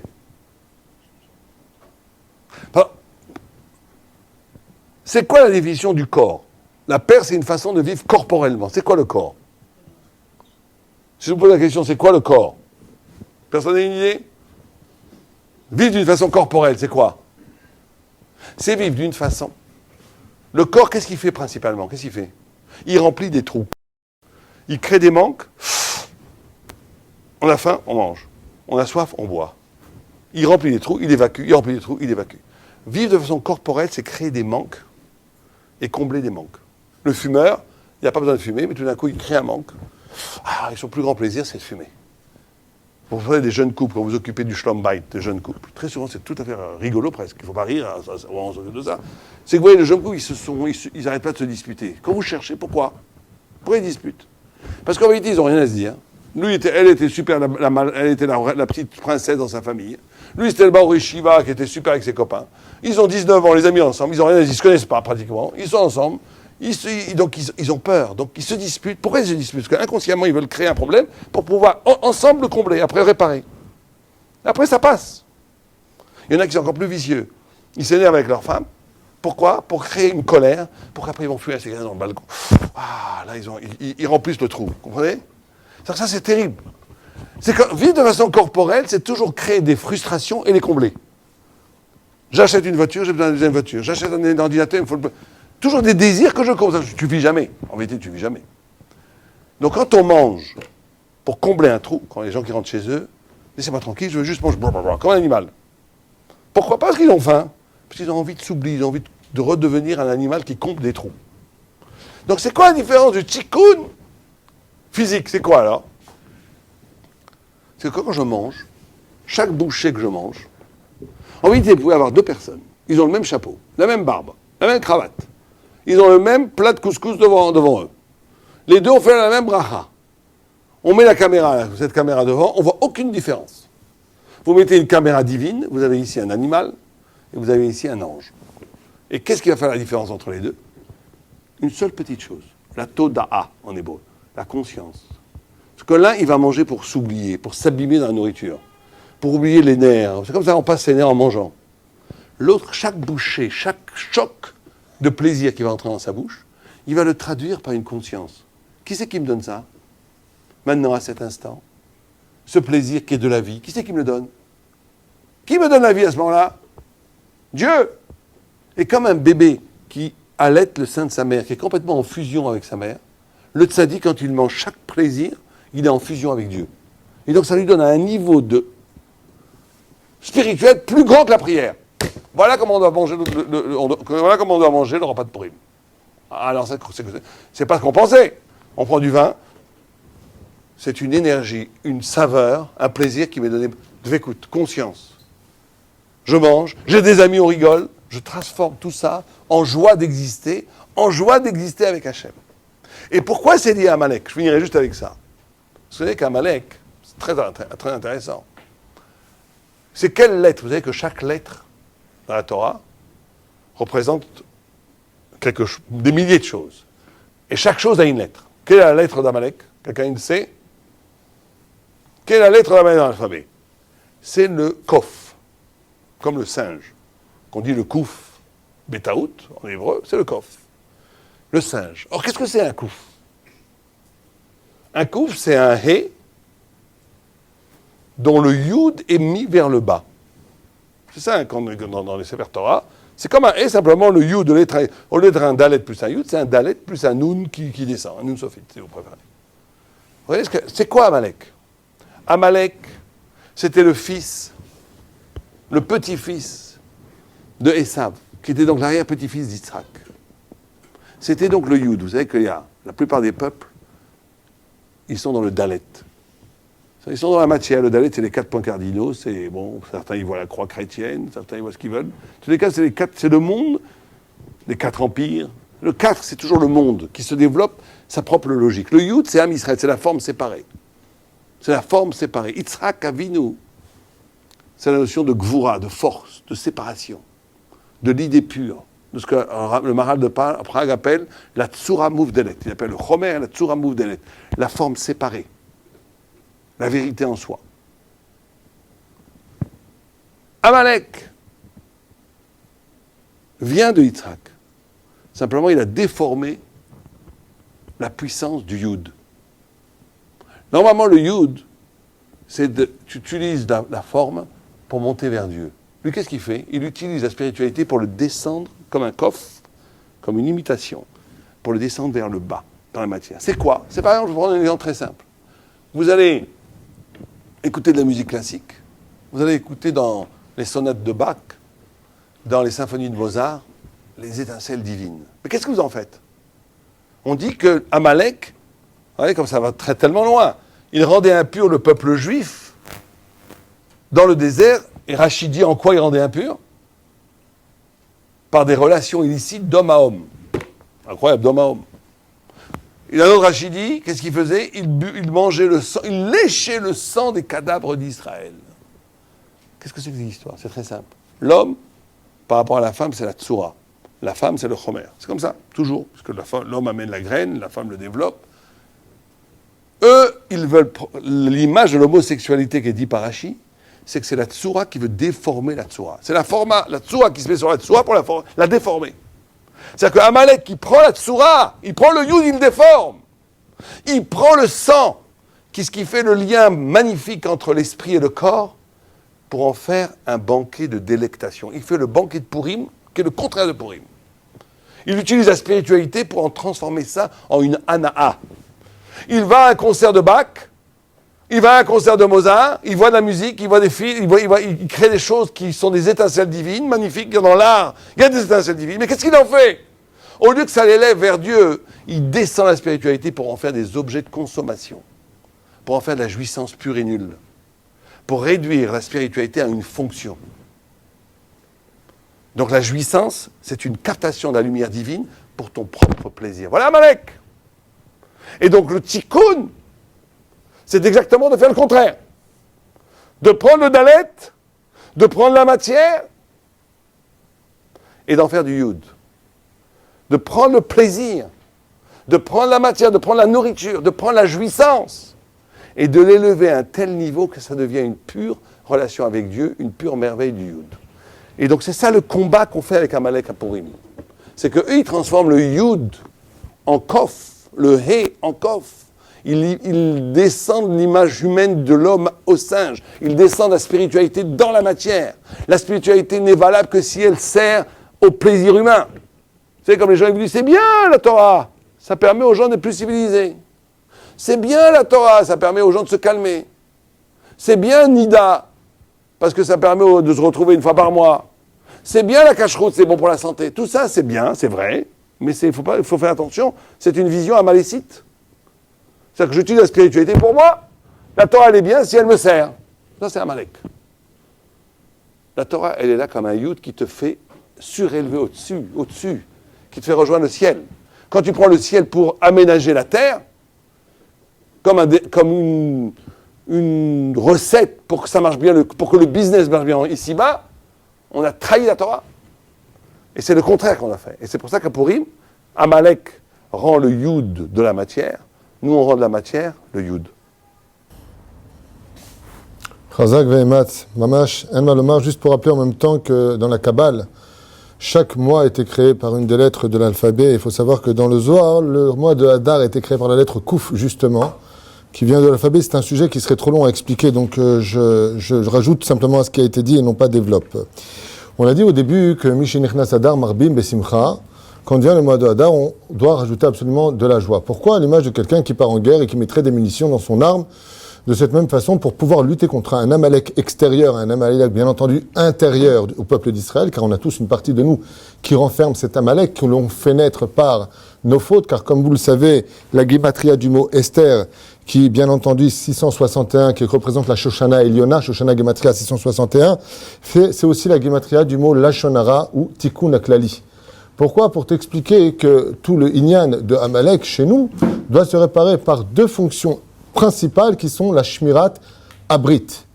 D'où ce qu'on a expliqué déjà à maintes et maintes reprises, qu'au début, effectivement, les Juifs qui étaient partis à Shushan profitaient de cette Séouda pendant ces 480 jours plus 7 jours, comme le prescrit d'ailleurs lui-même dans la Megillah, eh bien, avait commencé par du glad kasher, avec un shomer à côté d'eux, et puis Mishnichnas Yain, Yotze Sod, mais les familles Mishnichnas Yain, et Yotze Shtut.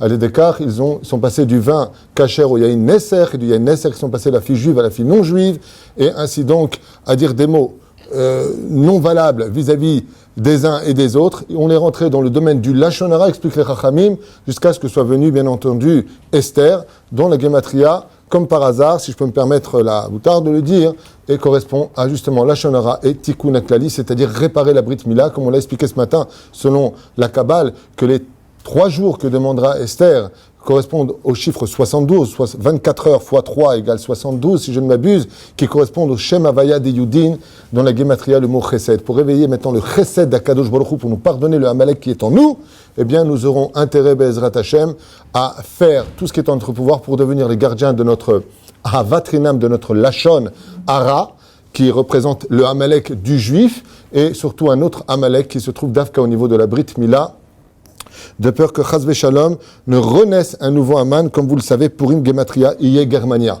C'est-à-dire que si vous avez passé la Gematria du mot Purim, c'est les Gematria du mot Iye Germania. Purim, ça correspond à il y aura l'Allemagne. Germania, c'est l'Allemagne. D'où dans les 3 dernières lettres des 10 fils d'Aman, qu'on parlera peut-être pour clore un petit peu, en tout cas en ce qui me concerne, ce que j'ai à développer avec vous sur Purim, l'histoire de la redondance d'Aman, l'histoire de rebondissement des forces du mal qui d'un coup réapparaissent dans l'histoire juive, comme on le voit dans les Gématriotes et Sophitivot et aussi dans les petites lettres zéhirines de la Megillat Esther. Sans plus tarder, pour développer rapidement une idée qu'on avait déjà ouverte en tant que titre, Marbim Besimcha. Pourquoi Marbim Besimcha? Car les sages nous ont mis en garde. La seule façon de lutter contre Amalek, c'est tout simplement d'être dans la joie. Et il est, de façon incroyable, dans la Megillat Esther, on nous donne exactement la signification de Amalek. Alors on peut le définir, je vous avais donné déjà maintes explications. Qui est Amalek? C'est celui qui veut remplacer le peuple juif, d'où Hitler, qui, une fois mis en application, comme il écrit dans son livre Mein Kampf, quand il écrivit donc en prison, ou peu importe où il a écrit, on n'a pas de temps à perdre avec lui, eh bien, il explique là-bas qu'il veut créer la race aryenne. Aryenne à qui? Supérieure à qui? Supérieure au peuple juif. C'est-à-dire que nous aurons cette femme qui mettra au monde Amalek du nom de Timna, qui ira chez Avram, sera Yaakov selon les Midrashim, et qui sera refoulée. Timna, qui vient du mot Leimana, ça veut dire celle qu'il faut éviter. Mais tout le monde devrait se poser la question, mais c'est pas normal. Abraham convertissait les gens, Sarah convertissait les gens, Yitzhak convertissait les gens, et Yaakov a converti les gens, selon certains midrashim. Donc qu'est-ce que tu viens nous bananer une histoire pareille que Timna aurait été refoulée? La preuve en est, pourquoi est-ce que Abraham Avinu s'en est tellement voulu d'avoir renvoyé Lot, alors que Dieu est Charkoach? En renvoyant Lot, tu as renvoyé le Satan. Il s'en veut, il va le libérer. Pourquoi? Mais comment je convertis tout le monde et ma propre famille, je la convertis pas? Abraham, c'est l'homme déconverti. Comment se fait-il qu'il l'évite? La réponse est très simple. Tina n'est pas venue se convertir, les Shem Shamanim, elle est venue voir Abraham pour prendre la place de Sarah. Elle est partie voir Yitzhak pour prendre la place de Rivka. Elle est partie voir Yaakov pour prendre la place de Rachel. C'est pas une conversion qui est les Shem Shamaim. C'est pour prendre la meilleure place de l'histoire juive pour moi-même. En revenant à ce que vous disiez tout à l'heure extraordinairement bien, c'est ce qui revient pour moi, quel intérêt j'en retire moi personnellement. Mais ici, nous allons avoir un code extraordinaire d'Aman, comme jamais on le lira dans aucune autre Megillah et aucun autre endroit. C'est ce que dit Aman, alors que vous savez qu'Aman est certainement la plus grande richesse de cette époque après Achashverosh. C'est un homme qui est Mishneh Lameler sur 127 provinces, sur 127 pays, qui correspondent aux 127 ans de Sarah et Menou. Quel rapport entre les 127 ans et 127 pays? Tout simplement car chaque année de Sarah était capable de sauver chaque juif qui se trouvait dans un des pays. Un an a pu sauver tous les juifs d'un seul pays, car il y a un Netzotz qui est de Sarah et Menou qui est reparti dans le corps de Esther. Esther, c'est, en d'autres termes, un Netzotz de Sarah et Menou, en d'autres termes, celle qui, par son mérite, jour comme nuit, Srutavot nous a sauvé 127 ans, une année, à sauver. Regardez, c'est quoi une femme tzedeket? Srut Nashim Tzadkaniot, a sauvé chaque juif dans chaque pays. Il fallait une année, 365 jours de Sarah et Menou sur terre pour sauver tous les juifs de chaque endroit. Seulement si les juifs étaient capables de se réveiller par ce mérite, ce qui fit Esther au nom de Sarah et Menou, puisqu'il y a un kesher hadouk entre les deux. Quoi qu'il advienne, regardez ce qui se passe. Nous avons aussi un Mishneh Lameler, un premier ministre qui a absolument tout. Sa femme, Zeresh, est loin d'être laide. Il a, je crois, pas loin de 400 enfants, dont 10 seront énumérés ici dans la Megillah. Il y en a même plus. Il y a les déclarés et les non déclarés. Aman, vous savez que c'était l'aznout par excellence. Et comme il le dit ici, il se vante, Aman, dans un des versets, je ne vais pas perdre de temps avec ça maintenant, parce on décortique pas la Megillah. Mais Aman, c'est celui qui vient se vanter devant ses enfants de ce qu'il a fait. Qu'est-ce qu'il avait fait? Il avait pris tout simplement la femme de tous les ministres de tous les 127 provinces. Donc on peut imaginer combien de bâtards ce rachat a été capable de mettre au monde.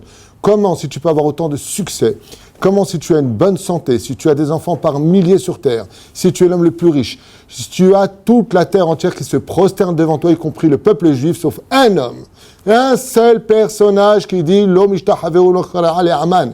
Il refuse de plier les jambes, de se prosterner devant Aman. Et voici exactement ce qu'est Amalek. Vecholze eneno shoveli. Ça, c'est Amalek. Chazal, il dit, si tu veux savoir c'est quoi Amalek, regarde la Megillat Esther. Là-bas, il se montre, c'est moi Amalek. Amalek, c'est celui qui n'est capable de voir que le manque, exactement comme vous l'avez dit. C'est-à-dire que c'est l'homme le plus heureux du monde, qui a toutes les raisons de l'être. Tout le monde est à ses pieds. Le roi lui donne son propre tampon. Donc, en d'autres termes, je le passe-partout de l'histoire. Et c'est quelqu'un qui est capable de dire de lui-même et de sa propre bouche, je n'ai rien sur terre. Ça, c'est le Amalek de l'histoire. Et c'est pour cela que les Chachamim nous ont dit Mishenichnas Adar. Si tu veux que la Shrina ne puisse résider que sur quelqu'un qui a de la simcha en lui, car on ne taperait pas à la porte de quelqu'un qui a une tronche de tchabéa. Vous comprenez bien qu'on dirait excusez-moi de vous avoir dérangé. Mais Baruch Hashem, Mekabel Kal Adam et Sever Panim Yafot, reçoit toute personne de façon bienveillante. Si tu veux te battre contre Amalek, tu as intérêt de te garnir de la plus belle arme de ce monde, c'est-à-dire la joie de vivre. Et c'est pour ça qu'avant d'entrer dans Purim, on nous dit fais attention, maintenant tu dois aller au-delà de toute chose. Pourquoi ? Parce que ce qui fait tomber un homme dans le Lachon Hara, c'est tout simplement parce qu'il est triste. Il ne voit pas ce qu'il a de bien chez lui pour parler des autres. Qu'est-ce que c'est un homme qui faute avec la brite ? C'est quelqu'un qui ne se contente pas de ce que Dieu lui a donné, qui recherche toujours le manque, une fois de plus pour compléter ce que disait tout à l'heure le Rav Sadine, en expliquant que Amalek c'est celui qui ne sait voir que le manque de l'histoire. Mais tu m'en fous, t'as tout gagné. Chez les Juifs, le roi Salomon a dit, quand tu donnes à quelqu'un 200 millions, il veut 400 millions. 400 millions, il veut 800 millions. Mais il dit pas, il voit pas les 400 millions qu'il a pas. Il veut plus. Amalek, c'est celui qui dit, en li chauvé, j'ai rien. J'ai pas 200 millions, j'ai rien. Comment ça, t'as rien ? Ça, c'est l'Amalek du Juif. Si chas v'shalom, nous ne sommes pas capables de nous réveiller et de comprendre cette division extraordinaire de notre cœur, le Yetzer Tov, le Yetzer Hara, ce Yetzer Hara qui est en nous, qui nous fait constamment regarder et observer le verre constamment vide et non pas à moitié vide, qui peut ressembler à la déa d'un Juif ordinaire, alors il faut savoir une chose, c'est qu'on a un Amalek en nous, qu'on a intérêt à vite éliminer. Et c'est pour cela d'ailleurs que tout à l'heure, en reprenant un petit peu, si je peux me permettre, le mot de Purim, de Kippourim. Alors effectivement, Kippourim, Kippour, le jour de Kippour, le jour fatidique qui représente la sphira de Keter au niveau des sphirotes, c'est-à-dire la couronne d'Akadosh Baruch Hu, si je peux me permettre la métaphore, c'est le jour où effectivement on vient avec un bitachon qu'on ne trouvera dans aucune autre fête. À Kippour, même les Juifs les plus éloignés viennent devant Akadosh Baruch Hu, non pas par le biais de la Emouna, comme la fête de Sukkot ou la fête de Pessah, qui sont Tziladim Hemenuta, des fêtes de la Emouna. À Kippour, on vient avec le bitachon. Avec quel bitachon ? Comme dit Rabbi Yehuda dans la Gemara, à Kippour, tout le monde est pardonné.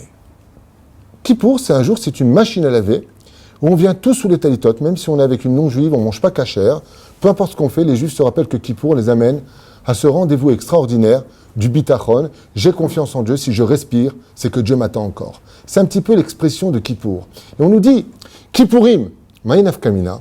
Il y en a qui expliquent le Hari Akadosh qui enseigne que Kippour, c'est Kippourim, qui vient, Purim, c'est Kippourim, c'est Kippour, c'est Purim, autant pour moi, le bilboul des choses. C'est qu'on te demande de venir avec exactement le même bitachon que le jour de Kippour à Purim. Je m'explique. Hari, pour avoir de la joie, quand tu dis à quelqu'un, Tzachliot Sameach, le mec qui te dit, écoute, ma femme m'a quitté, mes enfants ont quitté le pays, j'ai plus de parnassa, j'ai plus de voiture, j'ai plus d'appartement, je vis sur un banc, tu me demandes d'être heureux. Ça me rappelle un Breslev sur lequel des jambes étaient passées dans une scie, sautaient de joie. Fais-moi plaisir, comment tu veux que je sois heureux ? Donne-moi des raisons de l'être. En lui disant, remplis-toi de bitachon, comme tu te remplis de bitachon à Kippour, où tu oses te présenter devant Hachem comme un tzaddik gamour, comme un ange, sous ton talit, tu es rempli de bitachon. De la même façon, à Purim, tu dois rentrer avec le bitachon. La force d'être Yud Kevav Keshem Havaya Mordechai Ayehudi, avec cette même force, Kippurim, fais la même chose que Kippour dans Purim. Rentre avec ce bitachon. Sur ce, je suis obligé de faire une parenthèse pour expliquer quand même la différence entre la Emouna et le bitachon en espèce de quelques phrases. Non, ça devrait être un shiur pour lui-même, très brièvement. On va prendre l'histoire d'un Loulian. Un Loulian, c'est un funambule qui, un jour, comme ça, en train de monter à 5 mètres de hauteur, regarde le public qui était en train de l'observer, à savoir sur ce petit fil, est-ce qu'il serait capable de passer les 10 mètres qui séparaient un toit de l'autre toit. Et donc tout le monde l'observait comme ça et dit, vous croyez que je peux y arriver ? Ouais. Tu peux le faire, on croit que tu peux y arriver. D'ailleurs en français le mot croire veut dire ne pas être sûr. Le mot imuna n'engage pas forcément l'action, si ce n'est que la philosophie. Pour un juif qui fume le Shabbat, Atamamin Bachem, oui. Avalatabother Bachem, c'est une autre dargas qu'on va expliquer très brièvement. Qu'est-ce qu'on attend du juif le jour de Purim ? Pourquoi on doit être Dafka Besimcha, comme dit Rabbi Nachman de Breslev ? La seule mitzvah qu'on a le droit de façon hypocrite d'accomplir, c'est même de faire semblant d'être heureux, car même à travers le fait d'être semblant, de faire semblant d'être heureux, Dieu te donnerait une raison réelle de l'être sur terre. Parce que cette mitzvah-là, cette clé, est l'âme et la kavana absolue de toutes les mitzvot de la Torah, comme c'est enseigné dans le livre de Devarim. Et pourquoi est-ce que j'ai amené tant de malheur sur vous ? Parce que vous n'avez pas travaillé l'Éternel votre Dieu dans la joie.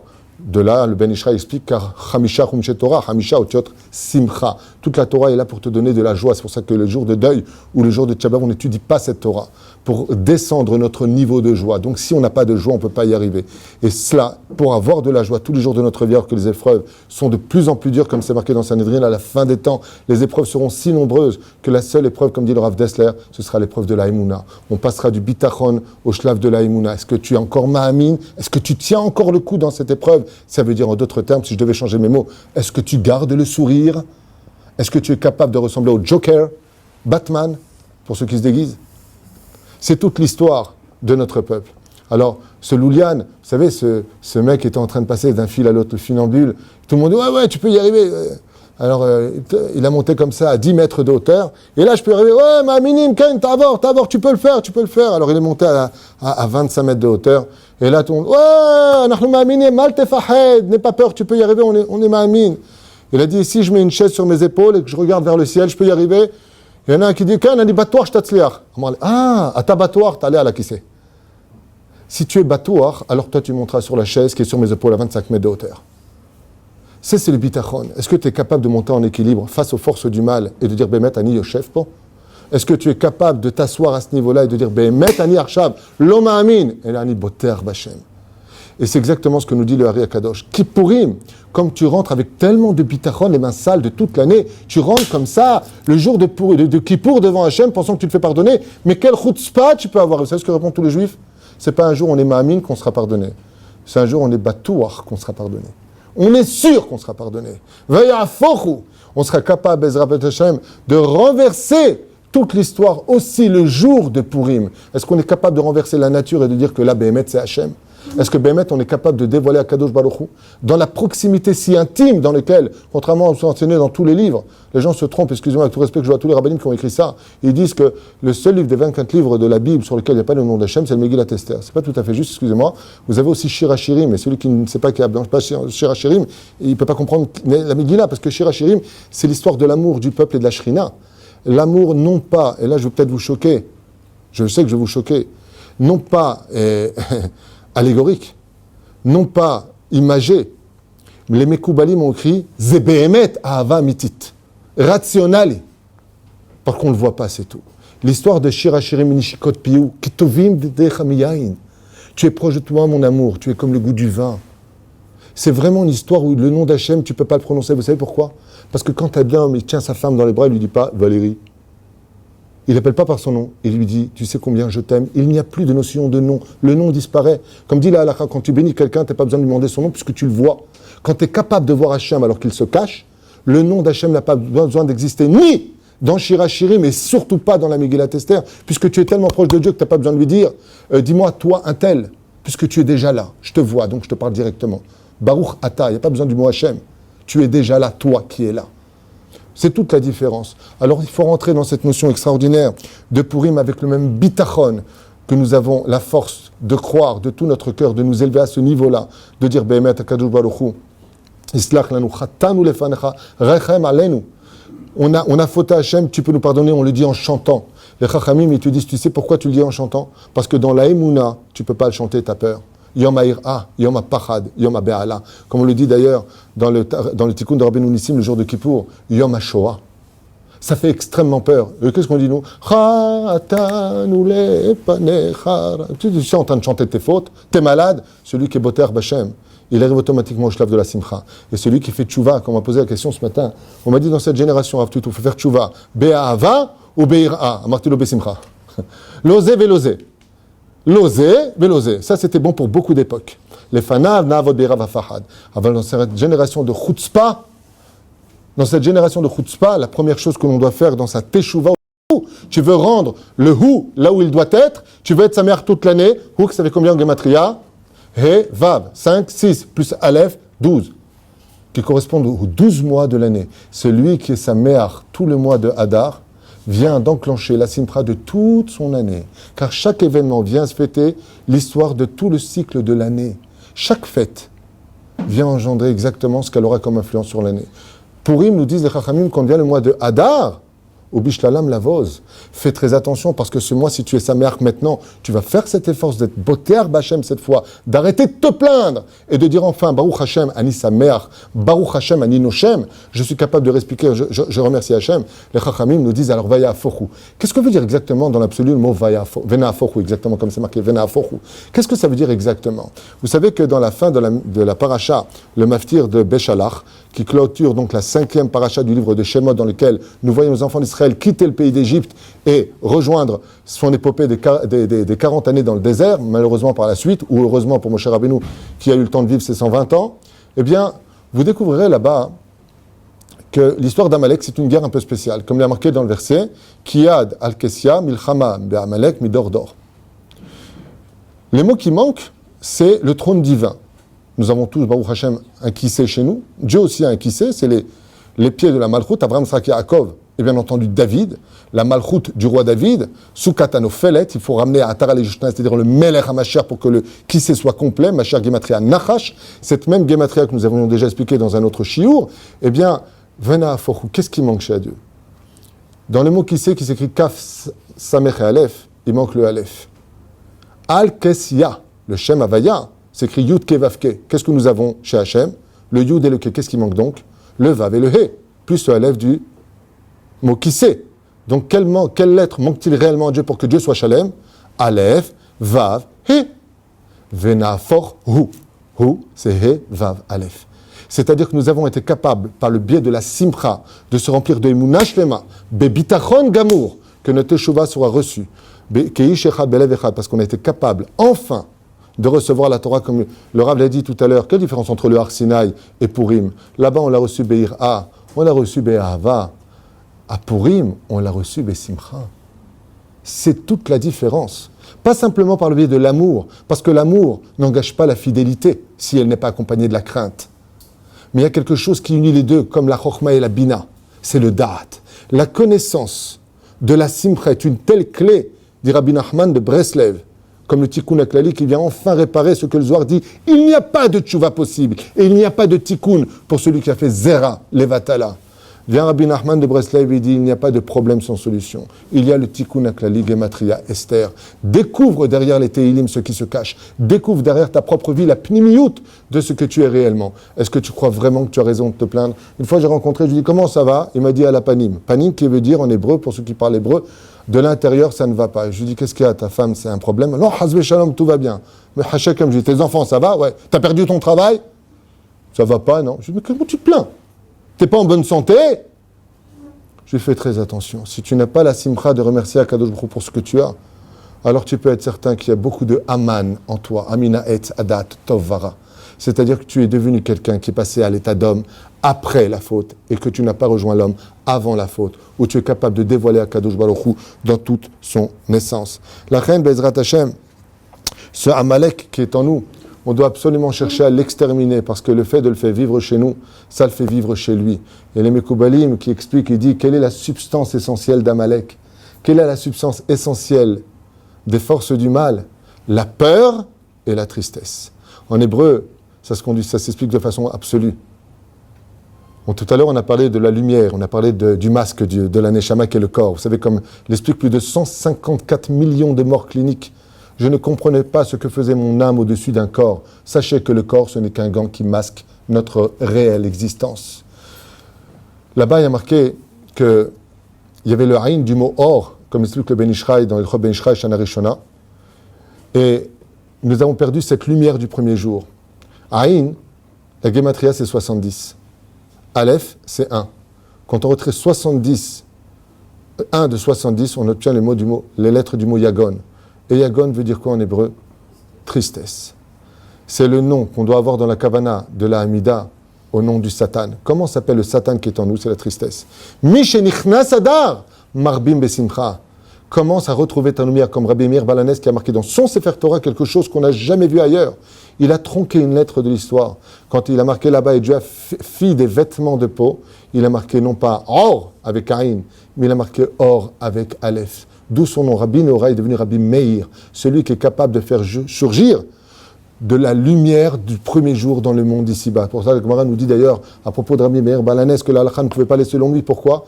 Yefshar la redet sauf da'ato.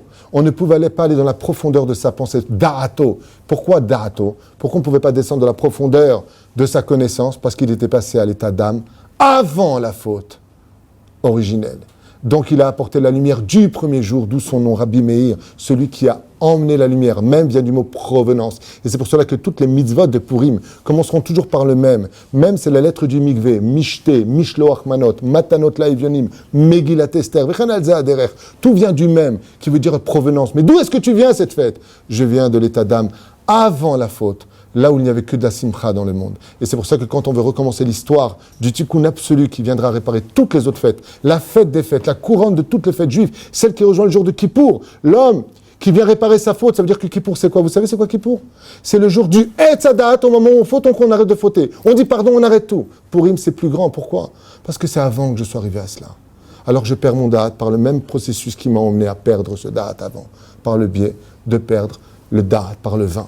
Yain, Nichnas Yain, Yotse Sod, la fête de la pnimiout, la fête de l'intériorité. Fais sortir de toi réellement la vraie valeur de ta vie. Comme j'avais dit au nom de Rabbi Moshe Ederi Zatzal, mon rave, qu'un jour sur son fauteuil à Paris, au 14 euros m'avait dit « Prends-moi tout sur terre, laisse-moi nu dans un désert en pleine journée, mais laisse-moi juif. » Je n'avais pas compris cette phrase, j'avais 17 ans. Je venais de faire teshuva, je ne comprenais pas du tout de quoi il parle. Laisse-moi juif. Ouais, si tu veux. Ouais, je n'avais pas compris. Et lui, il le disait avec un cœur sincère. Laisse-moi juif, ça me suffit pour être heureux sur terre. Ani ben melech, je suis le fils d'Akadosh Baruch Hu. Cherche ta pnimiout. Est-ce que Béhémet, ça va vraiment pas dans ta vie pour que tu te plaignes tellement? Est-ce que tu dois faire naître ton Amalek? La reine, sans plus tarder, je vais m'arrêter juste ici pour vous donner la parole et réintervenir très brièvement sur l'histoire de l'Allemagne et de ce qu'on y trouvera plus tard, dans les gématriotes, si vous voulez, dans les petites lettres, en quelques paroles, pour vous laisser Bezrat Hashem, une dernière intervention, si Dieu veut. Oui, on va conclure. Moi, je conclue en tous les cas pour moi, juste par un dernier point qui me paraît important et qui est lié à ce que vous venez de dire. C'est, vous savez, qu'on a parlé de ce don de la Torah qui était forcé. Et qu'est-ce qui a fait qu'on a accepté à Purim la Torah, cette simra dont vous parlez de façon très très profonde et très importante, puisque c'est la clé. La simra, vous savez que la simra, dit Rav Simcha Zissol, c'est d'être en accord, que sa vie soit en accord avec son essence. C'est à ce moment-là qu'on est saméach. Quand on vit un moment où je sens que ce que je vis, j'ai été créé pour ça. C'est pour ça quand on marie ses enfants, quand on se marie soi-même, quand on sort un livre, on parle de Torah, là c'est une immense joie parce qu'on rencontre le pourquoi on a été créé. C'est ça la simra. Or Purim, effectivement, c'est de faire, vous savez quand vous avez parlé de la crécelle, à Hanouka, c'est un mouvement de haut vers le bas. C'est des toupilles. Toupille, le mouvement, il fait de haut vers le bas. À Purim, on fait du bas vers le haut. C'est en rêve. C'est ça qui est incroyable, parce que c'est le jour le plus haut, où on rejoint l'avant la faute, où on rejoint le Keter, où on rejoint l'origine, où on rejoint l'état d'Adam Arishon avant la faute, puisqu'on n'a plus le date qui a été donné à cause du péché, etc., etc. Et ça vient de nous. Il n'y a pas de miracle manifeste, ça vient de toi. Ça dépend d'une décision de te purifier complètement. Et une des raisons qu'ils ont accepté la Torah avec joie, c'est parce qu'on dit qu'en vérité, ils avaient déjà accepté la Torah. Ils avaient dit Naaseh v'nishma. Donc pourquoi Dieu les a obligés à accepter la Torah? En prenant des racines dans la montagne, en leur mettant sur la tête. Il y a plusieurs explications, mais le Ritva, il dit, ils avaient accepté la Torah écrite. Mais pas la Torah orale. La Torah, on ne peut pas l'accepter. Pourquoi? Parce que c'est pas possible qu'un jour un rabbin il nous dit que c'est cachère. Le lendemain, il vous dire que c'est pas cachère. Vous savez, vous avez des marlocotes. Des fois, on vous dit c'est cachère, on dit c'est pas cachère.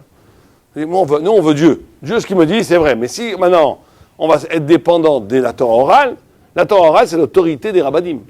Donc un rabbin, un beddin, il dit que c'est bon, l'autre dit que c'est bon. On ne peut pas accepter ça. Et alors, qu'est-ce qui s'est passé à Purim? Regardez ce qui s'est passé à Purim. Qu'est-ce qu'a fait Mordechai? Il a refusé de s'agenouiller devant Haman, considérant que c'était de l'idolâtrie. Or, aujourd'hui, d'après la halakha, si quelqu'un vient avec un pistolet et vous dit de manger du cochon, vous mangez du cochon? Est-ce qu'il faut manger du cochon? Oui. La halakha, c'est que Yavor va aller à Rek pour toutes les mitzvot de la Torah, sauf pour 4 et pas 3, comme les gens disent. 4. 1, ne pas tuer quelqu'un d'autre, vaut mieux mourir. 2, ne pas faire d'idolâtrie. 3, ne pas faire arayot. Arayot, ça veut dire tous les interdits adultère, inceste, etc. Et il y a une quatrième aussi que peu de gens savent, c'est que si on te demande dans la rue, est-ce que tu es juif? Est-ce que tu es Israël? Tu n'as pas le droit de dire, même si on va te tuer si tu dis, tu n'as pas le droit de dire, je suis pas juif. On n'a pas le droit de dire, je ne suis pas juif. Ça rejoint ce que vous dites aussi. C'est incroyable, jusqu'à la mort. Alors, le Rama, il dit, on a le droit de dire, je suis Goy Kadosh. On vient de dire, je suis français, moi. Mais vous n'avez pas le droit de dire, mais attendez, je te demande pas si tu es français, je te demande est-ce que tu es juif ou tu n'es pas juif. Tu n'as pas le droit de dire, je suis pas juif, je suis pas. Non.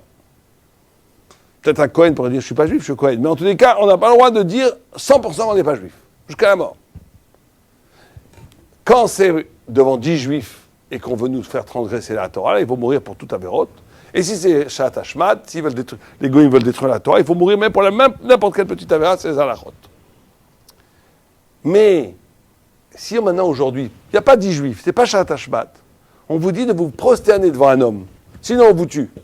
La halakha, est-ce qu'on se prosterne devant un homme ou est-ce qu'un homme peut être al-pi halakha considéré comme un idole ou pas? Non.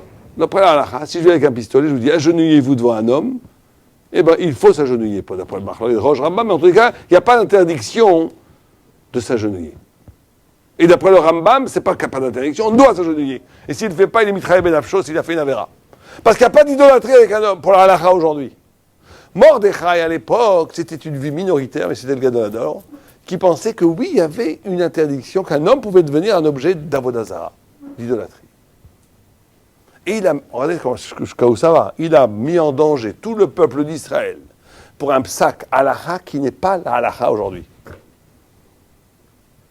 Quand le peuple d'Israël a vu que, précisément, au travers ce psak halakha, la providence, la hashgacha klalit et pratit est passée, ils ont compris que le lien avec Dieu se faisait aussi, et peut-être principalement, par la Torah orale.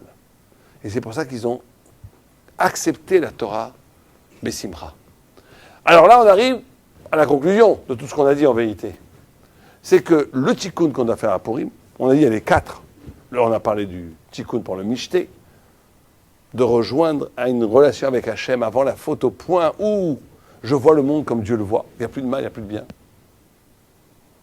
2, donner des cadeaux à des amis, c'est par rapport à l'exil de Babel. C'est de changer cette fascination de l'homme pour l'homme, des droits de l'homme. En au contraire, transformer cette relation en mitzvah. C'est pour ça qu'il faut donner avec un chaliar, faire exister l'autre. La Megillah, c'est par rapport à l'Empire grec, puisque les Grecs, ils veulent toujours expliquer le monde à partir du monde enfermé sur lui-même. On doit lire la Megillah en entendant les mains de Dieu derrière les apparences qui manipulent toute l'histoire de l'humanité. Et la tzedaka, c'est par rapport à Édom, par rapport à l'Occident, par rapport à l'exil dans lequel on vit aujourd'hui encore. Tout le monde pose la question, quel rapport entre la tzedaka, comment est-ce qu'on combat la tzedaka? On combat l'Occident, Édom, par la tzedaka. Quel rapport? Dit le Maran une chose extraordinaire, qu'il avait vu à l'époque, c'est incroyable, il y a 4 siècles. Il dit parce que, c'est très extraordinaire que le Maran fait ça, parce qu'il y a 4 siècles, c'était pas évident que l'Occident était l'empire du vide. Aujourd'hui, on voit, puisqu'aujourd'hui, la modernité, c'est de détruire toutes les valeurs. Mariage pour tous, mariage pour les singes, on va aller savoir, mariage pour tous. C'est-à-dire qu'il n'y a plus de valeur. Tout est permis. C'est qu'une des phrases les plus difficiles à combattre, quand on a des débats avec des hérétiques, c'est 2 mots. On peut combattre des communistes, on peut combattre la Torah, elle peut vaincre n'importe quel discours. Mais il y a un discours qui devient le discours dominant aujourd'hui, qui est très difficile à combattre. On est presque impuissant. C'est 2 mots. C'est pourquoi pas. Toi, t'aimes la Torah, très bien. Lui, il aime le football. Pourquoi pas? Chacun vit ce qu'il veut. C'est quoi le pourquoi pas? Le pourquoi pas, c'est que ça renvoie qu'il n'y a pas de valeur. Que tout se vaut. Le néant, l'empire du néant. Or, Dafka la tzedaka, c'est ce qui combat l'empire du néant. Pourquoi? Parce que ce que fait le Édom, c'est de remplacer des valeurs par des fonctions. La Gemara dit que quand on donne que chesed leumim chatatu, que la charité que font les peuples, et elle parle d'Édom en vérité, c'est un péché. Pourquoi c'est un péché la charité que font les goïms? Pas tous, mais en tout cas Édom. Pourquoi? Parce qu'en réalité, quand Edom donne de la tzedaka, il donne par exemple le RMI, je ne sais pas si ça existe encore en France, ou des choses comme ça, ou des aides sociales. Pourquoi est-ce qu'il le donne? Il le donne parce qu'ils ne veulent pas que le pauvre vienne brûler la Rolls-Royce du riche. Il le donne pour acheter la paix sociale. Il le donne pour qu'il n'y ait pas de révolution. Donc on utilise un principe qui est le principe sacré de la tzedaka. Quand je vois un pauvre qui tend la main, je dois avoir la shrina. Je dois avoir l'obligation de lui donner. On utilise ce principe sacré, on le profane en faisant une fonction, en faisant quelque chose juste pour que le système continue à marcher. Ça, c'est exactement l'emblème de l'Occident. Il n'y a pas de valeur, il n'y a pas de vérité, il n'y a pas d'absolu. Il n'y a qu'un seul absolu, c'est le vide et le confort humain. Et donc tout est valable si ça a une fonction. Ça n'a pas de fonction, c'est pas valable. C'est pour ça ton tikkun à Purim, kol mishe pachat yado, ne calcule pas. Tout celui qui te tend la main, donne-lui. C'est le moment où on transforme la fonction en valeur.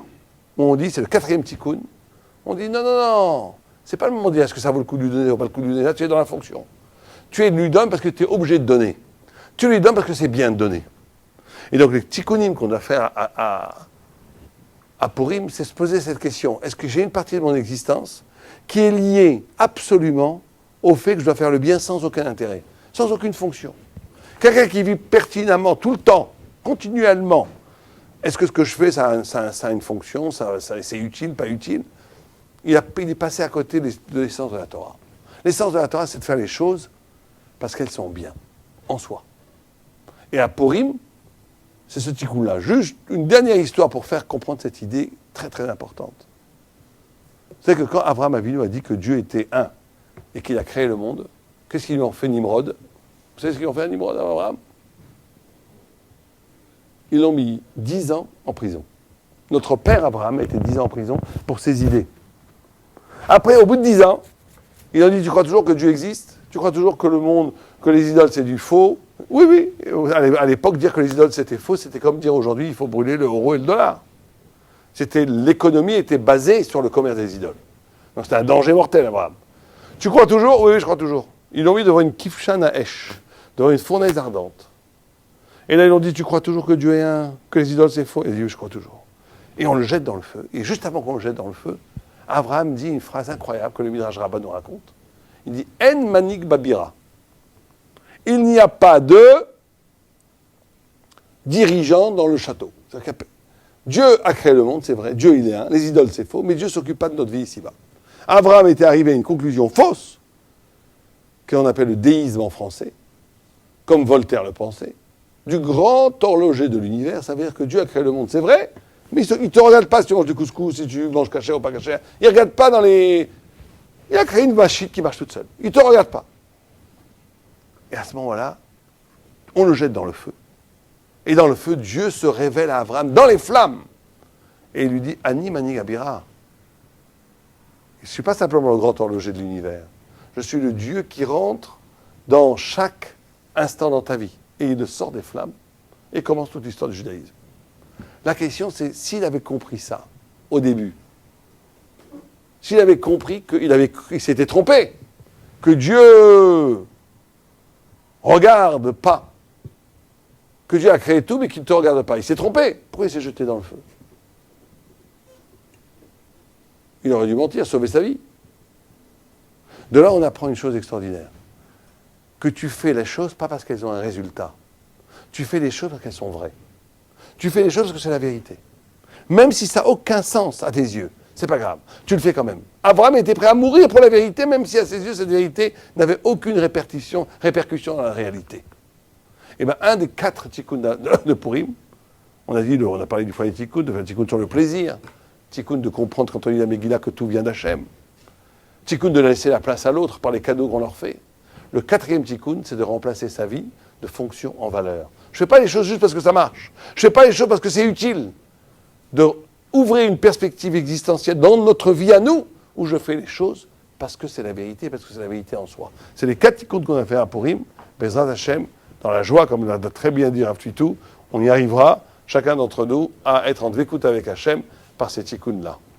Chazak Vehemad, j'aimerais juste vraiment très brièvement, puisqu'on fait signe qu'on se doit d'arrêter maintenant ce chiour, je ne sais pas comment on peut l'appeler, en tout cas pour moi c'était un grand plaisir, j'ai l'impression de parler plus avec des amis qu'autre chose, Baruch Hashem, Et je remercie une fois de plus le Rav pour sa présence parmi nous et Baruch Haba. Très intéressant. Quand vous le voudrez. Juste comme ça, très brièvement, vraiment le mot de la fin avec votre permission. Bon, je voulais m'attarder un petit peu sur l'histoire de la Deuxième Guerre mondiale, allusionnée dans la Megillat Esther, avec Parshan Data, où le Shin est marqué en tout petit, bizarrement, la lettre Vaizata, juste avant, c'est où? Voilà. Parshan Data, c'est un Tav qui est tout petit. Parshmashta, c'est le Shin qui est tout petit. Et d'un coup, nous verrons que Vaizata, c'est le Yud qui est tout petit, qui correspond à 1946-47, exactement, le procès de Nuremberg. Même si ici, d'ailleurs, Rashi nous dit de façon explicite que les 10 fils d'Aman ont été tués. Et elle dit, je demande encore au roi, si j'ai plus au roi, de pendre les 10 fils d'Aman. Vous prendrez les 10 fils d'Aman. Rashi nous dit au niveau du Pshat que Esther ne s'est pas suffi de voir la mort, c'est-à-dire qu'ils ont été tués par le glaive, les 10 fils d'Aman, mais qu'il c'est bon de réparer les fruits, de les remettre à leur place, c'est-à-dire de les pendre sur l'arbre, les 50 coudées dont on fait allusion représentent le Etz Hadaat, qui justement représente les 50 Sha'aribina, les 50 portes de pureté. Il serait temps de réparer, c'est-à-dire qu'on ne pouvait pas réparer les 10 fils d'Aman, si ce n'est qu'en les remettant à leur place initiale dans la faute originelle, à l'arbre de la connaissance du bien et du mal, qui est une fois de plus allusionné ici, qu'on verra à l'histoire, avec l'histoire de Nuremberg, les 11 dont un se suicidera en prison, on en a parlé d'ailleurs ce matin brièvement, et les 10 qui seront pendus, au point d'ailleurs où Kenning avait rédigé ce jour-là, Purim 1946, c'est le Purim des Juifs. Donc je voulais fermer tant pis maintenant cette parenthèse, j'avais dit que ce serait juste le mot de la fin, pour en venir par contre au dernier verset. Vous savez que ce qui a rapporté la Géoula, c'est Torah, Ora c'est la Torah, Vesimcha c'est Shabbat et Yom Tov, Sasson c'est la Brit Mila, Vikar c'est les Tefillin. Ce sont les 4 mitzvot représentant dans le sol le Shem Havaya, pour que le nom d'Akadosh Baruch Hu soit complet. Et regardez ce que nous dit ensuite le verset. Dvar Amelech, c'est-à-dire le roi a dit, comme pour vous, vous savez, c'est la gematria du mot Amar Amelech, Amelech Amar. La gematria du mot Dieu a dit, c'est la gematria de Purim. Car Dieu se trouve dans toute l'histoire de Purim, qui peut être une histoire très simple, de prime abord, une histoire de royauté, d'embrouille de reine, d'une femme qui avait 80 ans, une histoire très très bizarre, mais qui peut s'expliquer, qu'on le veuille ou pas, si on veut être de mauvaise foi, parce que c'est la seule réponse à donner, rationnelle. Eh bien, il y a ici des choses que l'on doit comprendre, et je vais juste finir. Mais il est marqué Dvar Merbedato, Magia, étant donné qu'ils ont vu Akadosh Baruch Hu, Magia maintenant, on a compris. Regardez la suite. Simcha Vesason Yehudim. On ne peut être heureux quand on vit avec Dieu. Comme l'avait dit une fois un très grand philosophe, on peut être pour Dieu, on peut lutter contre Dieu, mais on ne peut pas vivre sans Dieu. Et voilà, ce que vient nous dire ici ce verset-là, je le finirai parce que si j'ai ce livre ouvert, il est évident que je vais m'emballer vers d'autres explications encore plus sympathiques certainement, car la Torah n'a pas de fin. Et moi, par contre, je dois respecter mon engagement. Je voulais juste vous marquer comme ça un des principes fondamentaux du judaïsme, c'est ce que l'on dit le matin et le soir. Quand on parle de la Géoula, il y a 2 sortes de Géoula. Le soir, dans le Kiryat Shema, nous disons Emet ve'emuna. Vous avez remarqué que le mot Emuna ne s'adresse que quand on parle de la nuit. Toutes les mitzvot de toute l'année, je parle des fêtes juives bien sûr, commencent toujours la nuit. C'est la nuit que ça commence. Toute l'histoire de la Géoula de Pessah, c'est une question d'Emuna. Emet ve'emuna, toutes les mitzvot ont lieu la nuit. Bekitsour, vous l'avez compris, à Purim, toutes les mitzvot n'ont lieu que le jour. Et qu'est-ce qu'on dit le matin, dit le Rav Kook? Emet ve'yatziv. Il est présent, il est là. J'ai pas besoin d'Emuna. Je le vois.